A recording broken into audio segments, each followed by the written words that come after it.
গল্পটি আরও ভালোভাবে শুনতে হেডফোন ব্যবহার করুন।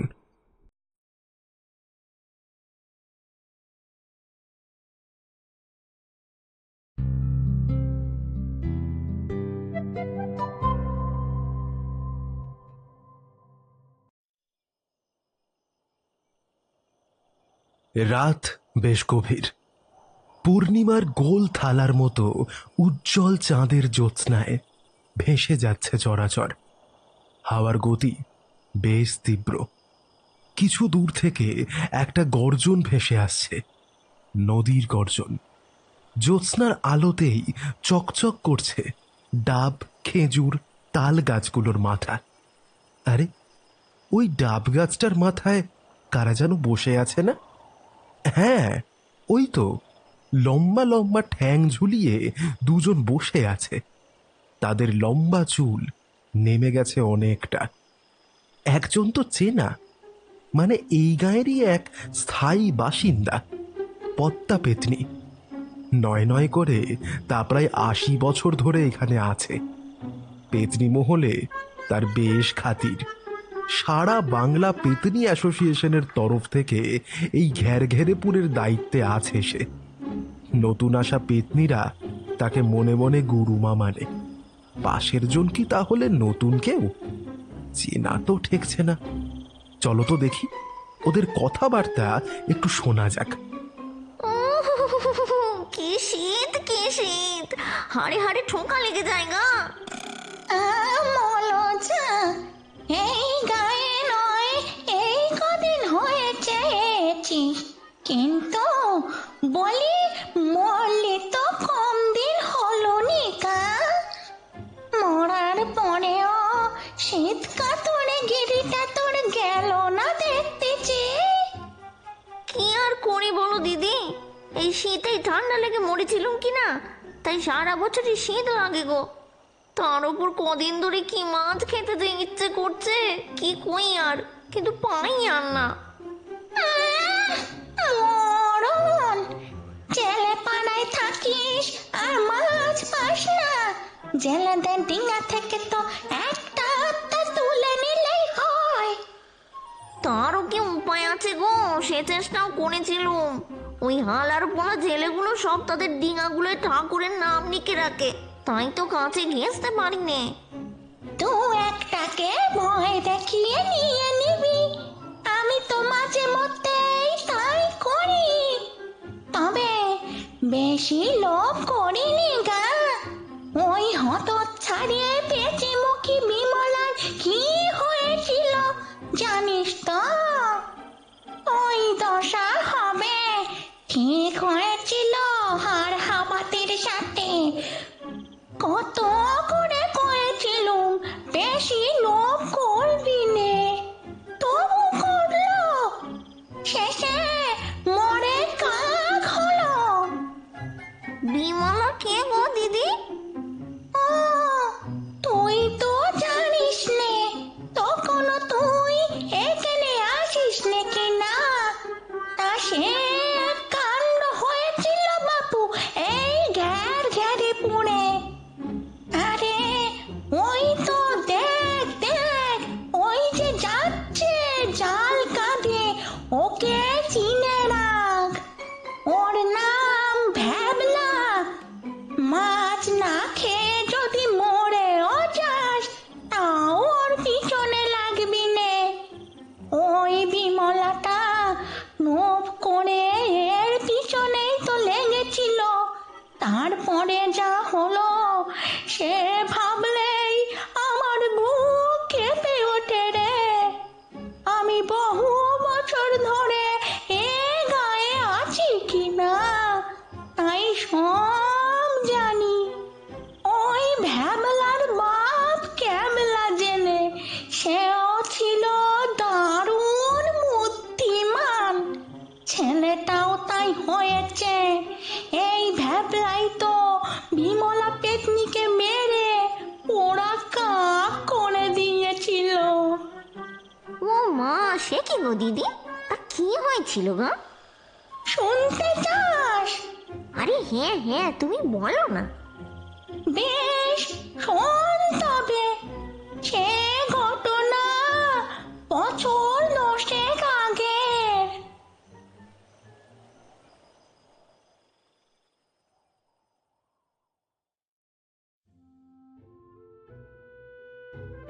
দুর্ভাগার প্রতীক ভ্যাবলা, যার জীবনের প্রতিটি পদক্ষেপ যেন এক অনন্ত হাসির মঞ্চ। মাটি কোপাতে গিয়ে ডোবায় গড়ানো, বাঘের মুখোমুখি হয়ে প্রাণ হাতে করে বাঁচা, আর গ্রামে নিধু ডাকাতের রহস্যময় ছায়া, সব মিলিয়ে ঘেরঘেরেপুর যেন এক মহা নাটকের মঞ্চ। গল্পটি পুরো শুনলে বুঝবেন এবার পেতনিদেরও সাবধান হতে হবে, কারণ ভ্যাবলার মতো মানুষেরা সব বদলে দিতে পারে। শুনতে থাকুন আজকের বিশেষ নিবেদন। ঘেরঘেরেপুর থেকে লাইভ শোনা যাবে সাগর ঘোষের কলমে পেতনি মোড়ে কাক। ঘেরঘেরেপুরের পশ্চিম চাষের বাদার এই কোণাটায় এখন যেন হাসির দমকা হাওয়া উঠেছে। নারী, পুরুষ, বাচ্চা, বুড়ো সবাই মিলিয়ে কম করে গোটা 30 মানুষ বাদার এই কোণটায় পচা ডোবাটাকে গোল করে ঘিরে দাঁড়িয়ে হো হো করে হাসছে।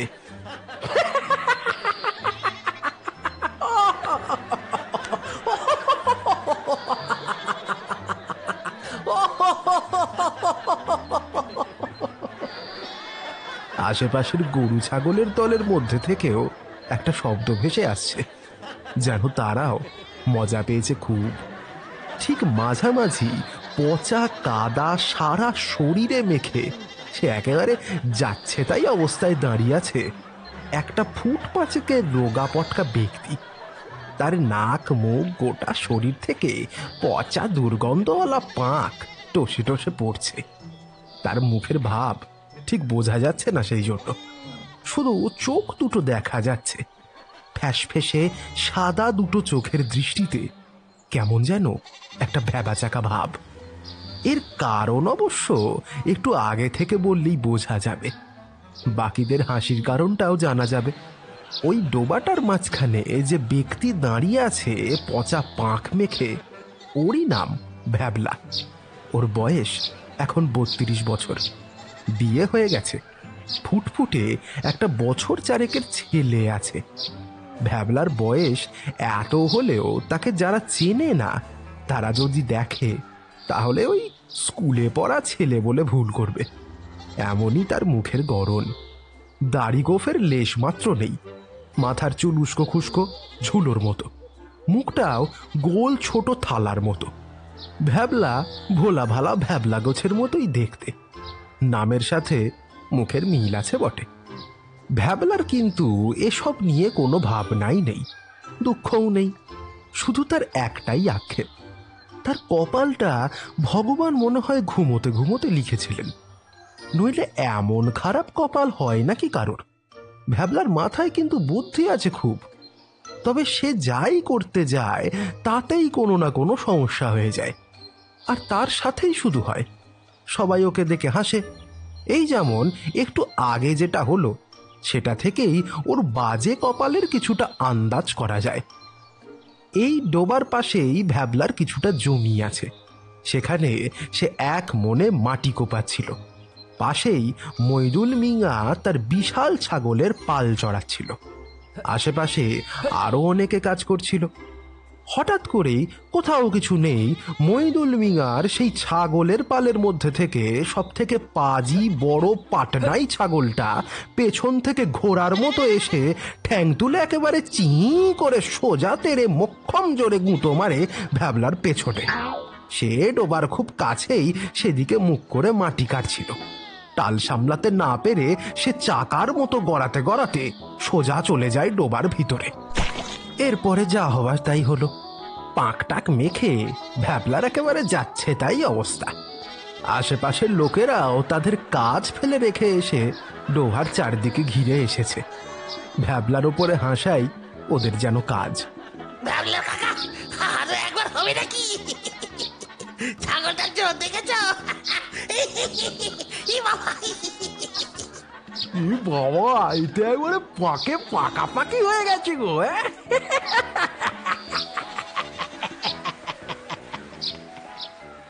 এত বছর ধরে এমনটাই চলছে, সেই ভ্যাবলার ছেলেবেলা থেকে। সে যাই করতে যায় কিছু না কিছু এমন ঘটে যাতে সে সকলের কাছে হাসির পাত্রে পরিণত হয়। এখন তো এমন হয়ে গেছে যে ভ্যাবলাকে গাঁয়ের লোকেরা দেখেই এক প্রকার হাসতে শুরু করে। তাদের যেন অগাধ বিশ্বাস যে এখনই ভ্যাবলার সাথে কিছু হবে। ভ্যাবলার কিন্তু বুদ্ধি খুব। ঠিক ওর বাপ ক্যাবলা জেলের মতোই। এই ঘেরঘেরে পুড়ে যারা ওর ওপরে হাসে তাদের চাইলেই ও মহা ফ্যাসাদে ফেলতে পারে। সে ফ্যাসাদ থেকে উঠতে ওদের নাকের জলে চোখের জলে হতে হবে, সেও জানে ক্যাবলা। কিন্তু সেখানেও সমস্যা। ভ্যাবলার মনটা বড় ভালো, নরম গোছের। কারোর ক্ষতি যেমন ও দেখতে পারে না, তেমনি করতেও পারে না। তাই তো কাউকে কিচ্ছুটি বলে না ও। নিজের কপালকে দোষ দিয়ে চুপচাপ চলে যায়। এবারেও ভ্যাবলা তাই করলো। বিড়বিড় করে বলল, হা ভগবান, আমার কপালখানে কি তুমি এমন লিখলে? কেউ শুনতে পেল না ওর কথা। একটা দীর্ঘশ্বাস ছাড়তে যাচ্ছিল, কিন্তু তার আগেই কিছুটা গড়িয়ে পড়া পচা পাঁক ওর গালের ভেতরে চলে গেল। সাথে সাথে সে থু থু করে উঠল, বলল, দিঘিতে ডুব না দিলেই নয় দেখছি। এস, কি যে জ্বালা বাবা। ডোবা থেকে উঠে এসে ভ্যাবলা তার কোদালটা নিয়ে এগিয়ে চলল দিঘির দিকে। বাদার বাকিরা তখন তার দিকে তাকিয়ে হো হো করে হাসছে।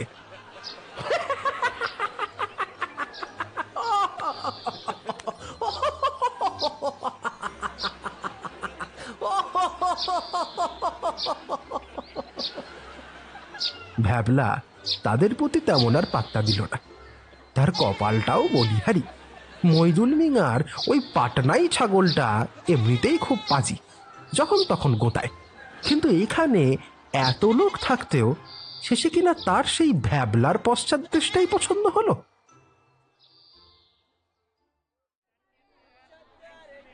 ভালো শাক আছে, ভালো শাক, আলু পেঁয়াজ পটল কুমড়ো সব আছে, সব।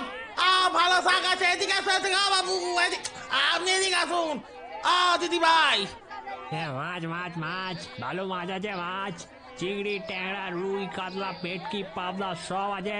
মাছ মাছ মাছ, আরে শিঙি মাছগুলো তো লেপে লেপে উঠতেছে। আসেন আসেন আসেন, দোকানে আছেন, কিনে নিয়ে যান। হ্যাঁ, মাছ মাছ মাছ, ভালো মাছ আছে, মাছ মাছ। তিনটে কচুরি, আনলিমিটেড তরকারি, মাত্র 5 টাকায়। এ বাজার আর পাবেন না দাদা, নগরের বিখ্যাত কচুরি, খেয়ে দেখো। ও বৌদি, 3টে কচুরি দি, 1 প্লেট তো। না না না না না না না, 4 টাকার বেশি আমি দেবই না। আরে বাবু, 4 টাকায় হয় নাকি? 5 টাকা দেন, 5 টাকা দেন আর নিয়ে যান। 4 টাকায় হয় না। আরে একটু সরে দাঁড়ান না, ও কাস্টমার ফিরে যাচ্ছে তো। তোকে কম দেখো নাকি? সরেই তো দাঁড়িয়ে আছি। মাটির হাড়ি, কড়া, গেলাস, থালা, বাটি, বাটির ফলা, কোদালের আছে, সব আছে। এদিকে আসবেন, এদিকে আসবেন। আজ বারে শুক্র, ঘেরঘেরে পুরে খেয়া ঘাটের পাশে হাট বসে। এখন সেখানে দারুণ ভিড়।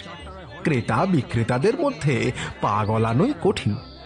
ঘেরঘেরেপুর সুন্দরবন এলাকার মাতলা নদীর ধারে এক অখ্যাত গ্রাম। যদিও সেটা বাইরের লোকেদের জন্য। এই সুন্দরবন অঞ্চলের লোকজন এই জায়গাটা বেশ ভালোই চেনে। আশপাশের 10 গাঁয়ের মধ্যে শুধু এই ঘেরঘেরেপুরেই হাট বসে। আশপাশে অনেক গ্রাম থেকেই লোক এখানে আসে। নদীর ওপার থেকেও আসে লঞ্চ বা ভুটভুটি করে। খেয়াঘাট থেকে সময় সময় সেসব ছাড়ে। হাটের নাম বিপিন বাবুর হাট। কোচে এই বিপিন বাবুর হাটের এক দোকানদার, তার কাঁচা সবজির দোকান। হাটের দিন ছাড়াও সপ্তাহে 7 দিনই সকালে সে দোকান খোলে। সে যে শুধু বেচে তাই নয়, এসব জায়গায় প্রায় সকলেই চাষবাস করে। তাই অনেকেই মাঝে মধ্যে তাদের চাষের ফসল বেচতে আসে। সেসব কোচে উপযুক্ত দাম দিয়ে কিনেও নেয়, পরে বেচেও দেয়। বেশ ভালোই বেচাকেনা হয় তার। আজও এখন পর্যন্ত কোচের বেশ ভালোই বেচাকেনা হয়েছে। এখন সে বেশ বড় মাপের একটা চাল কুমড়ো জবাই করবার প্রস্তুতি নিচ্ছে। পাশের গাঁয়ের পঞ্চানন মুকুজ্জে দাম দিয়ে গেছে, তাকে কেটে দিতে হবে। পঞ্চানন মুকুজ্জে বেশ বড় লোক মানুষ। যখনই আসেন অনেক বাজার করেন। কোচে তার ধরা বাঁধা, তাই কোচে অনেক সময় কম দাম নিতে চায়, কিন্তু পঞ্চানন মুকুজ্জে কখনো কম দাম দেন না। এজন্য হাটের সকলেই তাকে যথেষ্ট সম্মান করে। তিনি এখন গেছেন পাশের মাছ বাজারে মাছ কিনতে। চাল কুমড়োটা বলি দেওয়ার তোড়জোড় করার সাথে সাথে কোচে হেরে গলায় চিৎকার করছে, সবজি লাগবে, সবজি। সবজি সবজি ভালো সবজি আছে। আলু, পটল, ফুলকপি, বেগুন, ঢেঁড়স, শসা সব আছে। পেয়ারা পাবেন, থানকুনি পাবেন, কুলপো পাবেন, হিমচে পাবেন, সব আছে। যা চাইবেন। কোচে মাথা নিচু করে চেঁচাতে এতটাই ব্যস্ত যে তার সামনে যে একজন এসে দাঁড়িয়েছে সেদিকে তার খেয়ালই নেই। একেবারে হাড় জিরজিরে না হলেও কোচে বেশ রোগাপটকা গোছের, তবে তেঠেঙে লম্বা। গায়ের রং বেশ চাপা। ওর সামনে এসে যে নতুন লোকটা দাঁড়িয়েছে সে কিন্তু রোগা পাতলা গোছের নয়, আবার মোটাও খুব বেশি নয়, বেটে খাটো লোকটা। এর গায়ের রঙও বেশ চাপা, তবে লোকটার মুখটা বড় বিটকেল গোছের। ওই রসগোল্লার মতো গোল হলেও গোটা মুখময় ফুটো ফুটো আর কাটা কাটা দাগ ভর্তি। একখানা পেল্লায় গোঁফও আছে। এ গায়ের লোক নির্ঘাত নয়। লোকটা এবারে এসে দাঁড়িয়ে ফিসফিস করে বলল, এই কোচে কোচে। কোচের কিন্তু সেদিকে কোনো খেয়ালই নেই। সে তার ফাটা বাঁশের মতো ক্যারকেরে গলায় চেঁচিয়েই চলেছে, সবজি সবজি ভালো সবজি আছে। এদিকে আসুন, এদিকে আসুন। আরে এই কোচে। এবারে একটু গলা চড়িয়েই বলল লোকটা। সবে চাল কুমড়োটাকে বলি করতে যাবে কোচের হুঁশ এলো। চেঁচানো থামিয়ে ওপর দিকে তাকালো সে। সাথে সাথে ওর মুখ কেমন যেন গম্ভীর হয়ে গেল। বেশ বোঝা যায় আগন্তুক তার পরিচিত। কোচে এবারে এদিক ওদিক দেখে নিল, তারপরে ফিসফিস করে বলল, আরে তুমি এখানে এখন? দরকার আছে বলেই না এসেছি। ষাঁড়ের মতো তখন থেকে চেঁচিয়েই যাচ্ছে। মানে বইতে পারিনি। হ্যাঁ হ্যাঁ ঠিক আছে। হ্যাঁ শোন, এখন আর সন্ধেবেলা সর্দার ডেকেছেন, যেতে হবে কিন্তু। আগে কোথা যাবো? সে আমি নয় তোকে নিয়ে যাব। মানে এক্ষুনি যেতে হবে? ষাঁড়ের মতো গলা আর কানেও কি গোবর গুজে রেখেছিস নাকি? হ্যাঁ আগে না, কেন? বললাম তো, সন্ধেবেলা যেতে বলেছেন সর্দার। আমি এখন যাচ্ছি নদীর ওপারে, সকলে সেখানেই আছে। আবার বিকেলে আসবো। দক্ষিণের জঙ্গলেই থাকবো, যেখানে থাকি। চুপচাপ চলে আসবি। আর হ্যাঁ, দেরি করলে কি হবে সেটা জানিস তো? আগে তা জানি। বড় কাজ আছে। এমনিতেও সর্দার মায়ের পায়ে দেওয়ার জন্য পাঁঠাও খুঁজতে বলেছেন। আর আমরা 4 পেয়ে নয় 2 পেয়ে পাঁঠা বলি দিই, সেটা জানিস তো? কোচের চোখে মুখে এবারে ভয় ফুটে উঠল। কাঁপা কাঁপা গলায় সে বলল, আগে জানি, আমি ঠিক সময় চলে যাবো। বলছিলাম কাজটা কি? আজকাল আবার প্রশ্ন করতেও শিখেছিস দেখছি। হ্যাঁ, কাজ কি সেটা গেলেই তো জানতে পারবি নাকি? জেনে রাখ, বড় কাজ কিন্তু। আগে ঠিক আছে। না, আমি ভাবছিলাম কোনো খাবার জোগাড় করতে হবে হয়তো। না না, আমি সেসব নয়। ঠিক সময় শুধু চলে আসবি, তাহলেই হবে। তা ডিঙা কিনি? অত তোকে ভাবতে হবে না, আমার কাছে সব আছে। কোচে আরো কিছু বলতে যাচ্ছিল, ঠিক সেই সময় তার চোখ পড়ল মাটির হাঁড়ি কলসির দোকানটার দিকে। না, বলা ভালো, দোকানটার সামনে দিয়ে যে আবলু থাবলু ফর্সা লোকটা 2 হাতে 2টো বড় বড় থলে নিয়ে থপথপ করে হেঁটে আসছে, সেই লোকটার দিকে। সাথে সাথে ওর মুখের ভাবের পরিবর্তন ঘটল। একটা চরম বিরক্তি ফুটে উঠল ওর মুখে। বিড়বিড় করে বলল, আবার ওই হাড় হাওয়াতে বাচ্চাটা আসছে। আবার উনি কাদমিনে পয়সা সবজি নিয়ে যাবে। কি বললি? আমি হাড় হাওয়াতে? খেকিয়ে উঠল সামনে দাঁড়িয়ে থাকা লোকটা। কবে তোর কাছ থেকে বিনে পয়সায় সবজি নিয়ে গেছি রে? কোচে, এবার কিন্তু খুব বার বাড়ছিস। আরে আরে, তোমায় বলিনি, তোমায় বলতে যাবো কেন? হ্যাঁ, ওই দেখো না, ওই যে ঢোল গোবিন্দটা আসছে, ওটার কথাই বলতেছি। এবারে লোকটার দিকে তাকালো ওই আগন্তুক। বলল, কে ওটা? আমাদের গাঁয়ের ডাক্তার। আরে তোদের ডাক্তার না ছাই, ওর নাম ধনঞ্জয় সিকদার। বেটা হাড় কিপটে, আর বলতে গেলে টাকার পিশাচ একেবারে। রোগী মরে গেলেও তার কিছু যায় আসে না, টাকা ওকে আগে দিতে হবে, তারপর ও ওষুধ দেবে। 1-2 টাকা বাকি থাকলে ঝড় মানে না, বাড়ি গিয়ে টাকা নিয়ে আসে। হ্যাঁ। তোর টাকাও বাকি নাকি? আরে না না, সেই কোন কালে 4 টাকা বাকি ছিল, আমার খুব মনে আছে। সে টাকা আমি নিজে গিয়ে দিয়ে এসেছিলাম। কিন্তু এই বেটা যখন তখন এসে সেই টাকার কথা বলে, বা নানান অজুহাতে বিনা পয়সা সব নিয়ে যায়। হ্যাঁ। তা তুই কিছু বলিস না? আমি কেন? এই গায়ে কেউ কিছু বলতে পারে না ওকে। কেন? গায়ে একমাত্র ডাক্তার, যদি চলে যায় সব অকালে মরবে, তাই আর ওকে কেউ কিছু বলে না। সেই ভয়ও কি কম দেখায় নাকি ও? হ্যাঁ বটে। ওদের দুজনেই আর কিছু বলতে পারল না।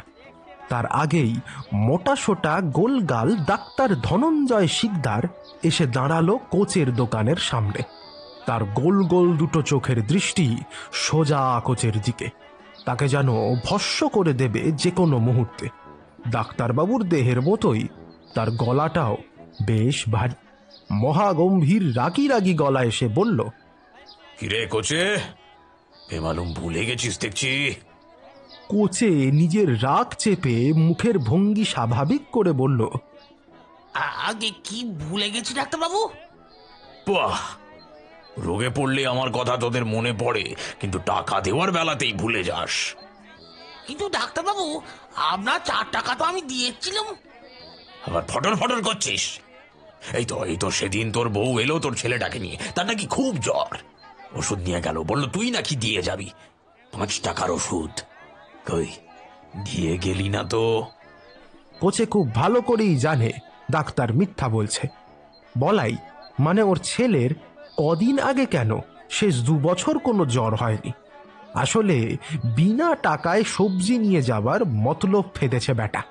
কোচে বলল, কিন্তু ডাক্তারবাবু, বলাই তো আবার কথা বলে।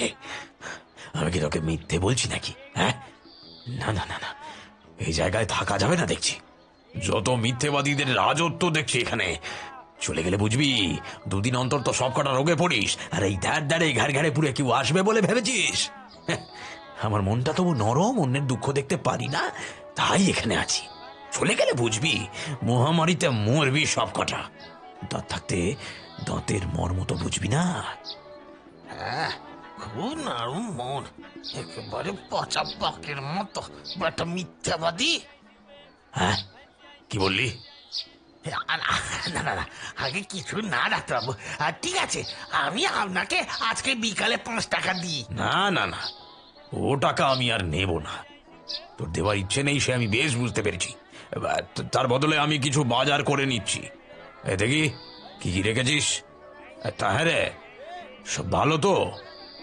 এবারে যা ঘটতে যাচ্ছিল সে সম্পর্কে কোচের ধারণা ছিল, তাই সে মাথায় হাত দিয়ে বিরক্তি আর রাগ ভরা চোখে ডাক্তারের দিকে তাকিয়ে রইল। কিন্তু কোচের সাথে যে আগন্তুক দেখা করতে এসেছে তার তো আর এসব ব্যাপারে কোনো ধারণাই ছিল না। তাই সে যা দেখল তাতে তার ছানা ভরা চোখ কপালে ওঠার জোগাড়। ডাক্তার ধনঞ্জয়ের কিন্তু সেসব দিকে কোনো খেয়ালই নেই। সে নিচু হয়ে ঝুঁকে পড়ে পটল, বেগুন, আলু, পেঁয়াজ এইসব বাছতে শুরু করলো। টানা 10 মিনিট ধরে বাছাবাছির পরে ডাক্তার যখন থামলো, তখন বাজারের পরিমাণ দেখলে যে কেউই ভিড়মি খাবে। 10টা বেগুন, কেজি 5 আলু, 1 কেজি মতো পেঁয়াজ, এছাড়া কাঁচা লঙ্কা, আদা, রসুন, পালং শাক, কলম শাক, পাতিলেবু, ঢেঁড়স কিছুই বাদ দেয়নি সে। বাজার শেষ করে নিয়ে সেসব প্রকাণ্ড একটা থলের ভেতরে চালান করে দিয়ে উঠে দাঁড়িয়ে ডাক্তার বললে, চললাম তবে, আর বেশি কিছু নিলাম না। আমার তো আর তোর মতো ছোট মন নয়, আমি সকলের কথা ভাবি। আর তোর ওই 5 টাকাটা মাফ করে দিলাম, কিন্তু পরের বার থেকে এমন যেন না হয়। এসব খুব বাজে অভ্যাস, বদ অভ্যাস বর্জন করতে শেখ। এরপরে আরও কিছু নীতি কথা শুনিয়ে ডাক্তার চলে গেল মাছ বাজারের দিকে। পাশে দাঁড়িয়ে থাকা আগন্তুকের চোখ দুটো শুধু বড় বড় হয়ে নেই, তার গালও হাঁ হয়ে গেছে। এত বড়ই হয়েছে হাঁটা যে সেখানে একসাথে একটা কেন 10টা মাছি ঢুকে ঘুরে বেড়াতে পারবে। আসলে সে কোনোভাবেই ঠাহর করতে পারছে না যে ওই পরিমাণ বাজারের মূল্য 5 টাকা কি করে হয়। কোচে আরো কয়েক সেকেন্ড মাথায় হাত দিয়ে বসে থেকে প্রচন্ড রাগী চোখে তাকালো আগন্তুকের দিকে। তারপরে গলা নামিয়ে বলল, আচ্ছা চন্দনদা, তুমি বললে সর্দার পাঁটা খুঁজতেছেন, এই বেটাকে বলি দিতে পারো না? হ্যাঁ, আগন্তুকের নামটা জানা গেল। চন্দন কি বলবে বুঝতে না পেরে এবারে কিছুক্ষণ দাঁড়িয়ে রইল। সেই ফাঁকে কোচে তার সামনে পড়ে থাকা মাছ কাটার বটির মতো বড় আর চওড়া ফলাওয়ালা ছুরিটার এক কোপ বসিয়ে দিল চাল কুমড়োর ওপর। সাথে সাথে কচ করে একটা শব্দ করে সেটা 2 আধখানা হয়ে গেল। চন্দন কি বলবে সেটা এখনো বুঝতে পারছে না, কিন্তু কিছু না বললেই নয়। অগত্যা অবশেষে সে বলল, সর্দার এখন ফালতু ঝামেলা এড়িয়ে যেতে বলেছেন, সামনে অনেক বড় কাজ আছে। কাজ মিটলে তারপরে যা করার করবি, তখন নয় দেখা যাবে। এই আচ্ছা, আজ কিন্তু ঠিক সময় চলে আসিস। তারপরে চলে গেল। কোচে আর কিছু বলল না, মাথা নিচু করে চাল কুমড়োর টুকরো করতে ব্যস্ত হলো। সে শুধু একবার ঘাড় নেড়ে সম্মতি জানিয়ে দিল।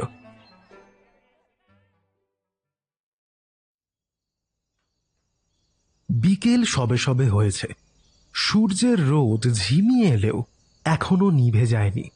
এমনিতেই শীতের বেলা ছোট।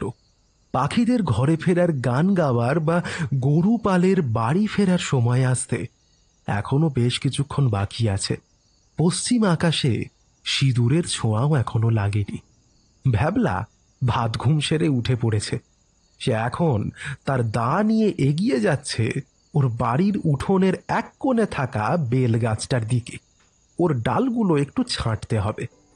গাছটার বয়স ওর থেকেও বেশি। ওর বাবা তার ছেলেবেলায় বসিয়েছিলেন।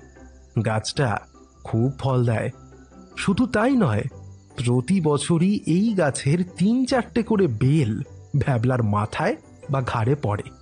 তার ডালপালাও বিস্তার লাভ করেছে বেশ ভালোই। পাশের বাড়ির বিনোদ খুড়োর বাড়ির উঠোন পর্যন্ত চলে গেছে।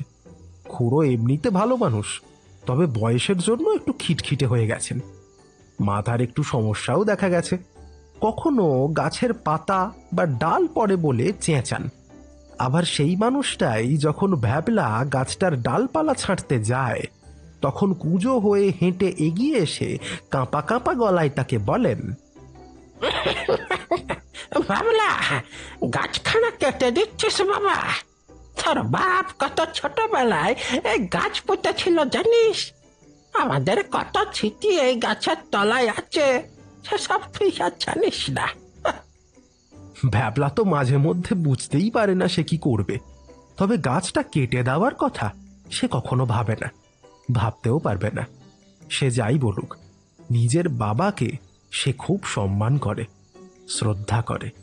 ছোট থেকেই ওর ইচ্ছে বাবার মতো হবে। ভ্যাবলার বাবা ক্যাবলার আশেপাশের 10 গাঁয়ের মধ্যে সেরা জেলে হিসেবে নাম ছিল। নদীর জলের হালচাল উপর থেকে দেখে সে নাকি বুঝে যেত মাছ কোথায় কেমন আছে। এমন কথা প্রচলন ছিল যে ক্যাবলা জেলে মাছ ধরতে যাচ্ছে মানে বাকি জেলেদের কপাল পুড়ল। ভ্যাবলা ছোটবেলায় সেসব কম দেখেছে। ওর বাবা মাছ ধরতে গেলে ঝোড়া ঝোড়া মাছ ধরে আনতেন। তার বুদ্ধি আর দৈহিক জোরও ছিল খুব, তবে মনটা ছিল বড় ভালো। অনেক মাছ সে তো ধরতই, তবে সব একা নিত না। অল্প অল্প করে কিছু মাছ ভাগ করে দিত বাকিদের মধ্যে। সকলেই তাকে খুব ভালোবাসত। ভ্যাবলা খুব ভালো করেই জানে এই গাঁয়ে সে এখনো টিকে আছে তার বাবার সুনামের জন্য। গাঁয়ের লোকেরা তবু তাকে থাকতে দিয়েছে, নইলে তার যা অবস্থা, গায়ে জোরও নেই, কিছুই নেই। কেউ যদি জোর করে তুলে দেয় সে কিছু করতেও পারবে না। ওর মনের জোর বলতেও তেমন কিছু নেই। ওই সুদখোর বাবলা নাইয়া কম চেষ্টা তো করেনি তাকে তুলে দেওয়ার জন্য। কিন্তু সত্যি কথা বলতে গাঁয়ের লোকেরাই সেসব করতে দেয়নি। এর আর একটা কারণ, গাঁয়ের লোকেরা তার উপরে হাসলেও ভ্যাবলা তাদের কিছু বলতে পারে না। যতই হোক, ওই লোকগুলোর জন্যই সে এখনো টিকে আছে। যাই হোক, গাছটার কাছে গিয়ে কুড়ুলটা কোমরে গুঁজে উঠতে শুরু করলো ভ্যাবলা। এমনিতে সে খুব ভালো গাছে ওঠে তা নয়, অল্প স্বল্প পারে, কিন্তু এই গাছটায় ওঠা খুব সোজা। কোনো বাচ্চা ছেলেকে বললে সেও উঠে যাবে। অনেক তলা পর্যন্ত ডাল আছে, আর সিঁড়ির মতো পরপর আছে ডালগুলো। তবে ভ্যাবলা এই গাছ থেকেও বেশ কয়েকবার আছাড় খেয়েছে। তবে এখন পড়লেও চিন্তা নেই, তলায় গোটা উঠোন জুড়ে প্রায় মোটা করে খড় বিছানো আছে, লাগবে কম, ভাঙাভুঙি হবে না আশা করা যায়। বেল গাছের কাঁটা তো কম নয়, আর ওই কাঁটা ফুটলে আর দেখতে হবে না, বাপ বাপ ধ্বনি ছাড়তে হবে। তা কাঁটাদের থেকে নিজেকে বাঁচিয়ে গাছের নির্দিষ্ট জায়গায় চড়তে ভ্যাবলার বিশেষ বেগ পেতে হলো না। বিনোদ খুড়ো আগের দিনই খ্যাক খ্যাক করেছেন, তার পায়ে এই গাছ থেকে পড়া একটা ডালের কাঁটা ফুটে গিয়েছে। আর তাছাড়া ডালপালাগুলো বড্ড বেশি বেড়ে গেছে, একটু ছাঁটা দরকার। নির্দিষ্ট জায়গায় উঠে একটা মোটা মতো ডালের উপরে বসলো ভ্যাবলা। কাঁটা ফোটার ভয় আছে কিনা সেটা ভালো করে দেখে নিল, তারপরে শুরু করলো ডাল ছাঁটার কাজ। গাছখানা কেটে দিচ্ছিস বাবা ভ্যাবলা, তোর বাপের হাতে বসানো গাছ। ভ্যাবলা আপন মনেই গুনগুন করছিল আর গাছের ডালপালা ছাড়ছিল। হঠাৎ করেই কথাগুলো কানে যেতেই সে থেমে গেল। কাঁপা কাঁপা গলার স্বর তার পরিচিত, বিনোদ খুড়ো ছাড়া আর কেউ হতে পারে না। ভ্যাবলা বিরক্তি ভরা মুখে তাকালো নিচের দিকে। হ্যাঁ, বিনোদ খুড়ো লাঠিতে ভর দিয়ে ঝুঁকে দাঁড়িয়ে আছে, মাঝে মাঝে উপরের দিকে চাইছে, আবার মাথা নামিয়ে নিচ্ছে। ভ্যাবলা বিড়বিড় করে বলল, এই এলেন একজন, এবারে মাথা চিবোতে লাগবে। উফ, পারিনি বাবু। কিরাই উত্তর দিচ্ছিস না যে? আরে খুড়ো, গাছ কাটিনি, ওই ডালপালাগু। আবার কথা বলে? আমি কি অন্ধ হয়ে গেছি? দেখতে পাচ্ছি তুই কুড়ুল দিয়ে মেরে মেরে গাছ কাটছিস। আমি কি কালা? কাট কাটার শব্দ আমি জানি না। আরে শুনবে তো, আমি গাছ কাটিনি, ডালপালাগুলো একটু ছেটে নিচ্ছি। তাই বা করবি কেন? তোর বাপ যদি বেঁচে থাকতো তাহলে তোর হাত পাটি ছেটে দিতিস নাকি না হতো ভাগা? আরে কালই তো তুমি গজ গজ করলে, কতগুলো কথা শোনালে, তোমার উঠোনে গাছের ডাল পড়েছে। ছি ছি ছি ছি ছি ছি ছি ছি। ক্যাবলাটা ছেলেটাকে মানুষ করতে পারলো না, বড়দের মুখে মুখে চোপা। আমি তোকে গাছ কাটতে বলেছি নাকি রে? তুই জানিস এই গাছের সাথে তোর বাপের আর আমার কত ছোটবেলার কত স্মৃতি জড়িয়ে আছে। ওই শুরু করলো। আর জানি খুড়ো জানি, আর বলতে হবে না। এখন যাও তো, বেলা পড়ে আসছে, কাজটা সেরে ফেলি। যাও যাও, মেলা বক বক করো না। কথা শেষ করে ভ্যাবলা যে ডালটা কাটছিল সেটায় আবার একটা কোপ বসালো, আর তার সাথে সাথে একটা কাণ্ড ঘটল। ভ্যাবলা বেশ মোটা একটা ডালেই বসেছিল। বিনোদ খুড়োর সাথে কথা বলার জন্য সে একটু পেছনে সরে বসেছিল, কিন্তু খেয়াল করেনি একটু বেশিই সরে গেছে সে।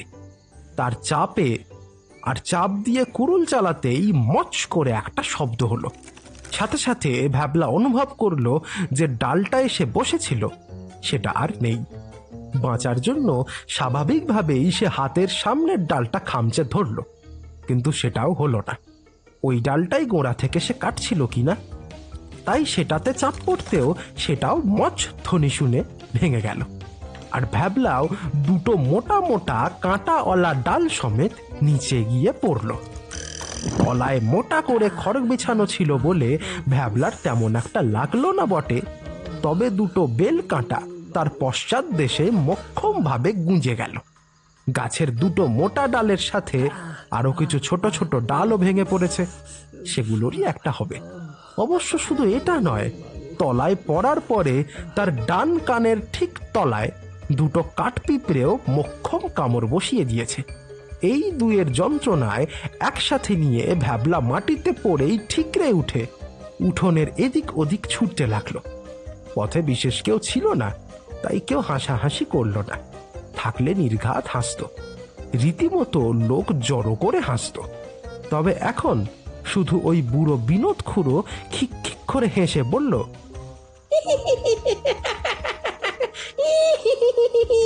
ঠিক হয়েছে, উচিত হয়েছে। বড়দের মুখে মুখে কথা, এবারে বোঝো ঠেলা। শেষে ভ্যাবলার বউ পার্বতী এসে তার পেছন থেকে কাঁটা সমেত ডাল বের করে দিল। কানের তলায় একটা কাঠপিঁপড়ে কামড়ে ঝুলছিল, সেটাও ছাড়িয়ে দিল। পার্বতীর গায়ের রংটা একটু চাপা হলেও তার মুখখানা বড় সুন্দর। গোল মিষ্টি মুখটা, ছোট চোখ দুটোও বড় মায়াবী। মেয়েটাও খুব ভালো। ভ্যাবলার উপরে যখন গায়ের সকলে মিলে হাসে তখন ওর বড় কষ্ট হয়, রাগও হয় খুব। কিন্তু বিয়ে হওয়া থেকে আজ পর্যন্ত সে ভ্যাবলার সাথে উঁচু গলায় কথা বলেনি। অভাব অনটনের তো কোনো শেষ নেই ওদের। দুবেলা ঠিক করে দুমুঠো অন্নও মাঝে মধ্যে জোটে না। কিন্তু এসবের পরেও পার্বতী সব কিছু হাসি মুখে মানিয়ে নিয়েছে। সবাই ভ্যাবলার উপরে হাসলেও পার্বতী কিন্তু সবসময় তার মনে সাহস যোগায়। যাই হোক, কিছুক্ষণ বাদে ভ্যাবলা যখন শান্ত হলো তখন পার্বতী শান্ত স্বরেই বলল, বলতেছিলাম ঘরে একদানাও চাল নেই। এই বেলাটা যা হোক করে চলে গেছে, কিন্তু কিন্তু ও বেলাটা কি হবে? বাচ্চাটার মুখে তো অন্তত কিছু তুলে দিতে হবে নাকি? এই কথা শুনে ভ্যাবলার শরীরের সকল যন্ত্রণা যেন এক মুহূর্তে কোথায় উবে গেল। ছেলেকে সে খুব ভালোবাসে, ওর পাঁজরের হাড় বলা চলে। তার কোনো কষ্ট ভ্যাবলা সহ্য করতে পারে না। তড়াক করে সে লাফিয়ে উঠে দাঁড়ালো, বলল, হ্যাঁ বলিস কি রে বউ, অন্তত লালটুর মতো কি হবে না? না গো। ঠিক আছে, আমি বেরোচ্ছি, দেখি যদি কিছু জোগাড় করা যায়। তেল নুনও কিছুই নেই। ভ্যাবলা কি বলবে বুঝতে পারল না। তার পকেটে নয়া পয়সা পর্যন্ত নেই। চেয়ে চিনতেই তাকে আনতে হবে, কিন্তু এমন ভাবে চেয়ে কি আর এত জিনিস আনা যায়? একটা দীর্ঘশ্বাস ওর বুক পর্যন্ত উঠে এলো। হায়রে কপাল, একসময় কত সুখেই না ছিল সে। ঘর বাড়ি, জমি জমা, গোলা ভর্তি ধান, কি না ছিল। ক্যাবলা জেলেরই ছেলে সে, কিন্তু শুধু এ পর্যন্তই। বাবার মতো হওয়ার চেষ্টা সে এখনো করে, কিন্তু ভাগ্য যে সাথ দিতে চায় না। তাই আত্মবিশ্বাসও দিনের পর দিন কমতে থেকেছে তার। দীর্ঘশ্বাসটা এবারে ভ্যাবলা ছাড়ল। মনে মনে বলল, না, এবারে কিছু একটা করতেই হবে। দেখি এমন করে আর কতদিন। তারপর বাড়ি থেকে বেরিয়ে গেল।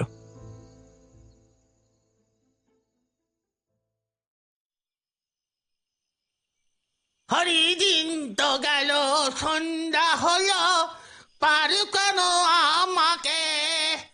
হরি হরি গো, দিন তো গেল গো, সন্ধ্যা হলো গো, পারু করো আমারে। হরি গো, বলি দিন তো গেল, সন্ধ্যা। উফ, আর পারা গেল না দেখছি। কোচে এবার চুপ কর বলে দিচ্ছি, নইলে তোকে এখানে গলা পর্যন্ত পুঁতে রেখে চলে যাব। কান মাথা একেবারে ঝালাপালা করে দিল। কেন গো চন্দ্রদা, হরি নাম করতেছি, এতে ক্ষতি কি আছে? রক্ষে কর বাবা আমার, রক্ষে কর। তুই ওই রকম হরি নাম করিস নি তো? যাও বা হরি আসতো, তোর এমন গাধার মতো গলায় ডাক শুনে তিনি ভয় পালিয়েছেন এতক্ষণে। কোচের একটু গান গাওয়ার শখ আছে, যদিও তার গলাটা সত্যি গাধার মতো, তবু যখন পারে গলা ছেড়ে চেঁচায়, মানে গান গায় আর কি। তবে এবারে রীতিমতো ধমকের সুরে এ কথাগুলো শুনে থতমত খেয়ে চুপ করে গেল সে। বিকেল পেরিয়ে সন্ধ্যের মুখে এসে পৌঁছেছে প্রকৃতি। এমন সময় এমনিতেই সুন্দর বনাঞ্চলের গ্রাম, তার উপরে আবার শীত। পথঘাটে লোকজন প্রায় শেষের দিকে। অন্ধকার ঘনিয়ে এসেছে। কারেন্ট এখানে এখনো আসেনি। ঘেরঘেরেপুরের ঘরে ঘরে কুপি লণ্ঠন জ্বলে উঠেছে। বাড়িগুলো থেকে এক এক করে সন্ধ্যাকালীন শঙ্খধ্বনি ভেসে আসছে। শান্ত, স্নিগ্ধ, শীতল সন্ধ্যা ধীর পায়ে নেমে আসছে ঘেরঘেরেপুরের বুকে। কথা মতো চন্দন এসে দক্ষিণের জঙ্গলের নির্দিষ্ট জায়গায় দাঁড়িয়েছিল। কোচেও কথার খেলাপ করেনি, ঠিক সময়ই চলে এসেছে। আপাতত ওরা জঙ্গলের ভেতর দিয়ে এগিয়ে যাচ্ছে নদীর কাছে। আচ্ছা, এখানে একটা কথা বলে রাখা ভালো, কোচের যে শুধু হাটের সবজির দোকান থেকেই আয় আসে তেমনটা কিন্তু নয়। ওর আয়ের আরও একটা পথ আছে, আর সেই পথটা যে খুব একটা ভালো তেমনটা নয়। এই অঞ্চলের ত্রাসের নাম মাতলা বা ডোরাকাটা নয়, নিধু ডাকাত। এসব অঞ্চলে সরু সরু খালের কোনো অভাব নেই। সেই সব আল খাল ধরে এখানকার নানান গাঁয়ের লোকেরা লঞ্চে বা ভুটভুটি করে যাতায়াত করে, আর সেই সব ভুটভুটি বা লঞ্চগুলোই হয় নিধু ডাকাতের শিকার। এখানকার লোকেরা জমের মতো ভয় করে থাকে। নিধু ডাকাত যে শুধু লুটপাট করে তাই নয়, মানুষ মেরে জলে ফেলে দেয়, আর ফাঁকা ভুটভুটি বা লঞ্চটায় শুধু একটা কাগজ রেখে যায়, তাতে লেখা থাকে নিধুর শিকার। শোনা যায় আজ পর্যন্ত নিধুর বাগে যতজন পড়েছে কেউই বেঁচে নেই। পুলিশদের ভুটভুটি পর্যন্ত সে যে কত লুটেছে তারই অত্তা নেই। তাকে কেমন দেখতে কেউ জানে না, তার নামের গল্পই শুধু শোনা যায়। এই অঞ্চলের অনেক নাম না জানা গ্রাম আছে, যেখানকার মায়েরা তাদের দুষ্টু বাচ্চাদের নিধু ডাকাতের ভয় দেখিয়ে শান্ত করে রাখে।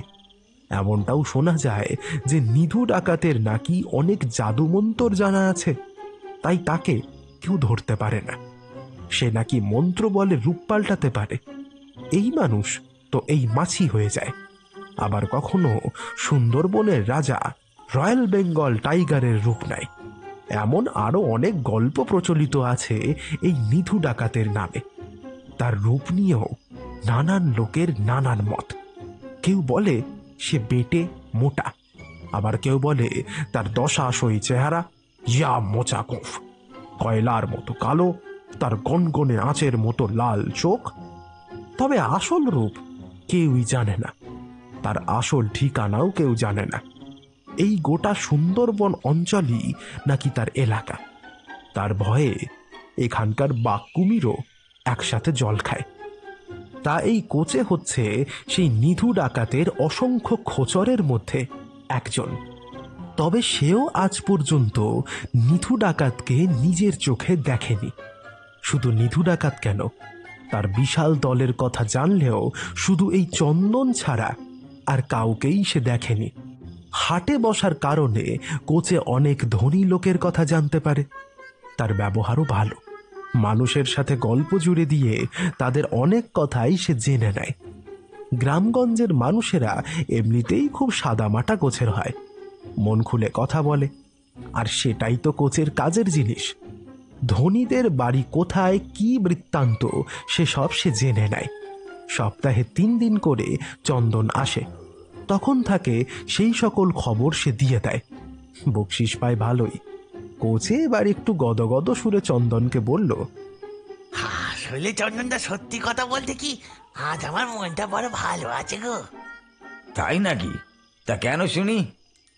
না, আসলে আমার ভাগ্যটা যে এত ভালো সেটাই তো জানা ছিল না আমার।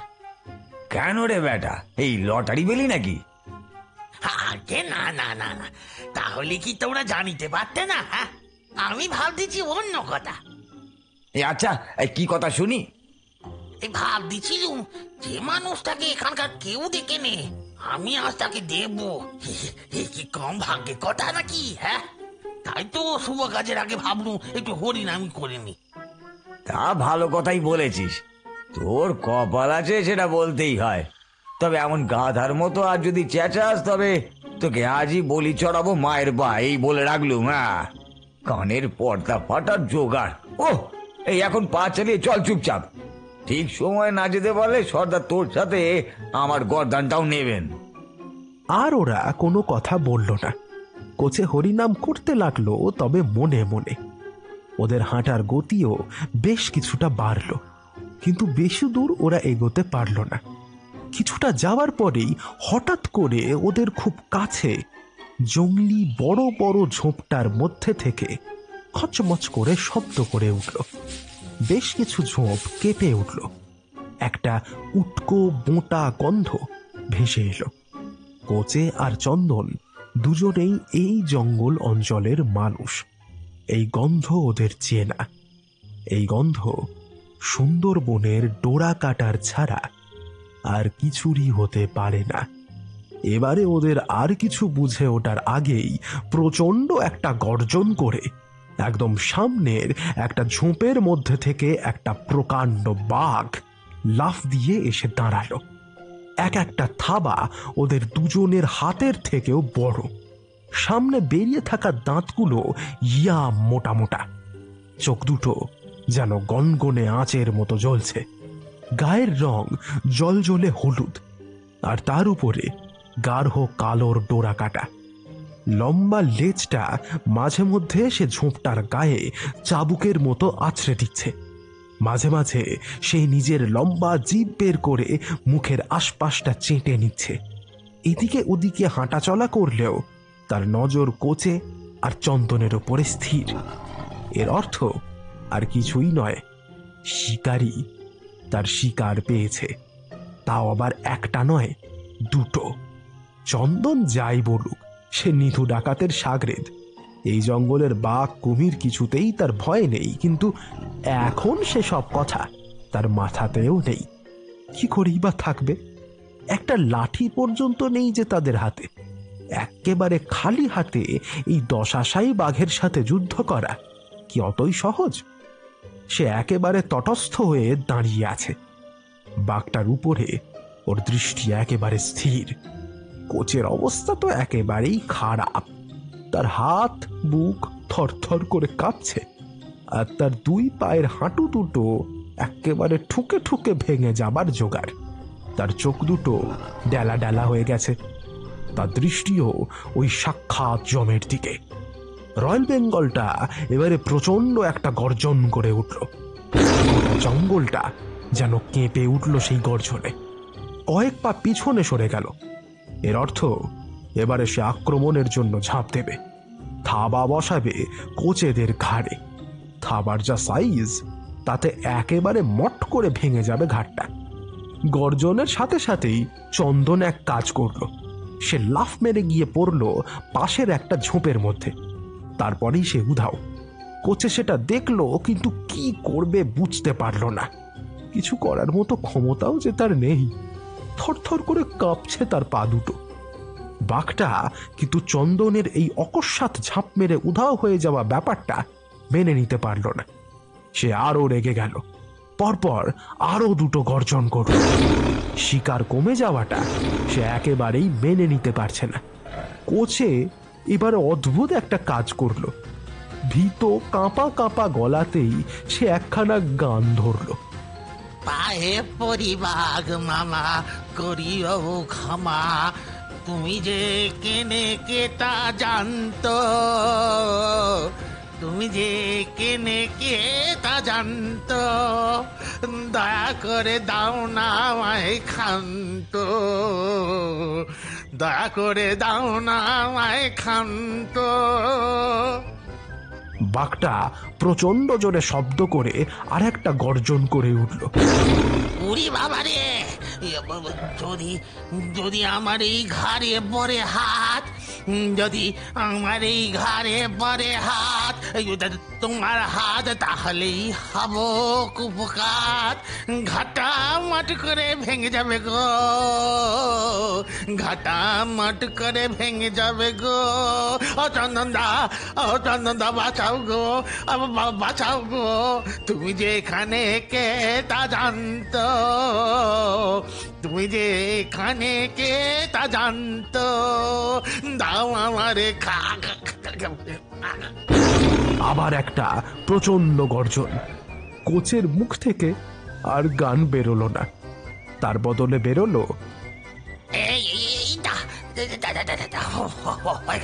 হয়ে গেল গো, হয়ে গেল। আসলে ভয়ে আর আতঙ্কে কোচে নিজের উপরে নিয়ন্ত্রণ রাখতে পারেনি। ওর ময়লা ধুতিটা একেবারে ভিজে গেল। সে একেবারে যাতা অবস্থা। বাঘটা কিন্তু থামল না, আরো কয়েকটা গর্জন করে এক পা করে কোচের আরো কিছুটা কাছে এলো। তারপরে হঠাৎ একটা লাফ দিল তার দিকে। ও বাবা,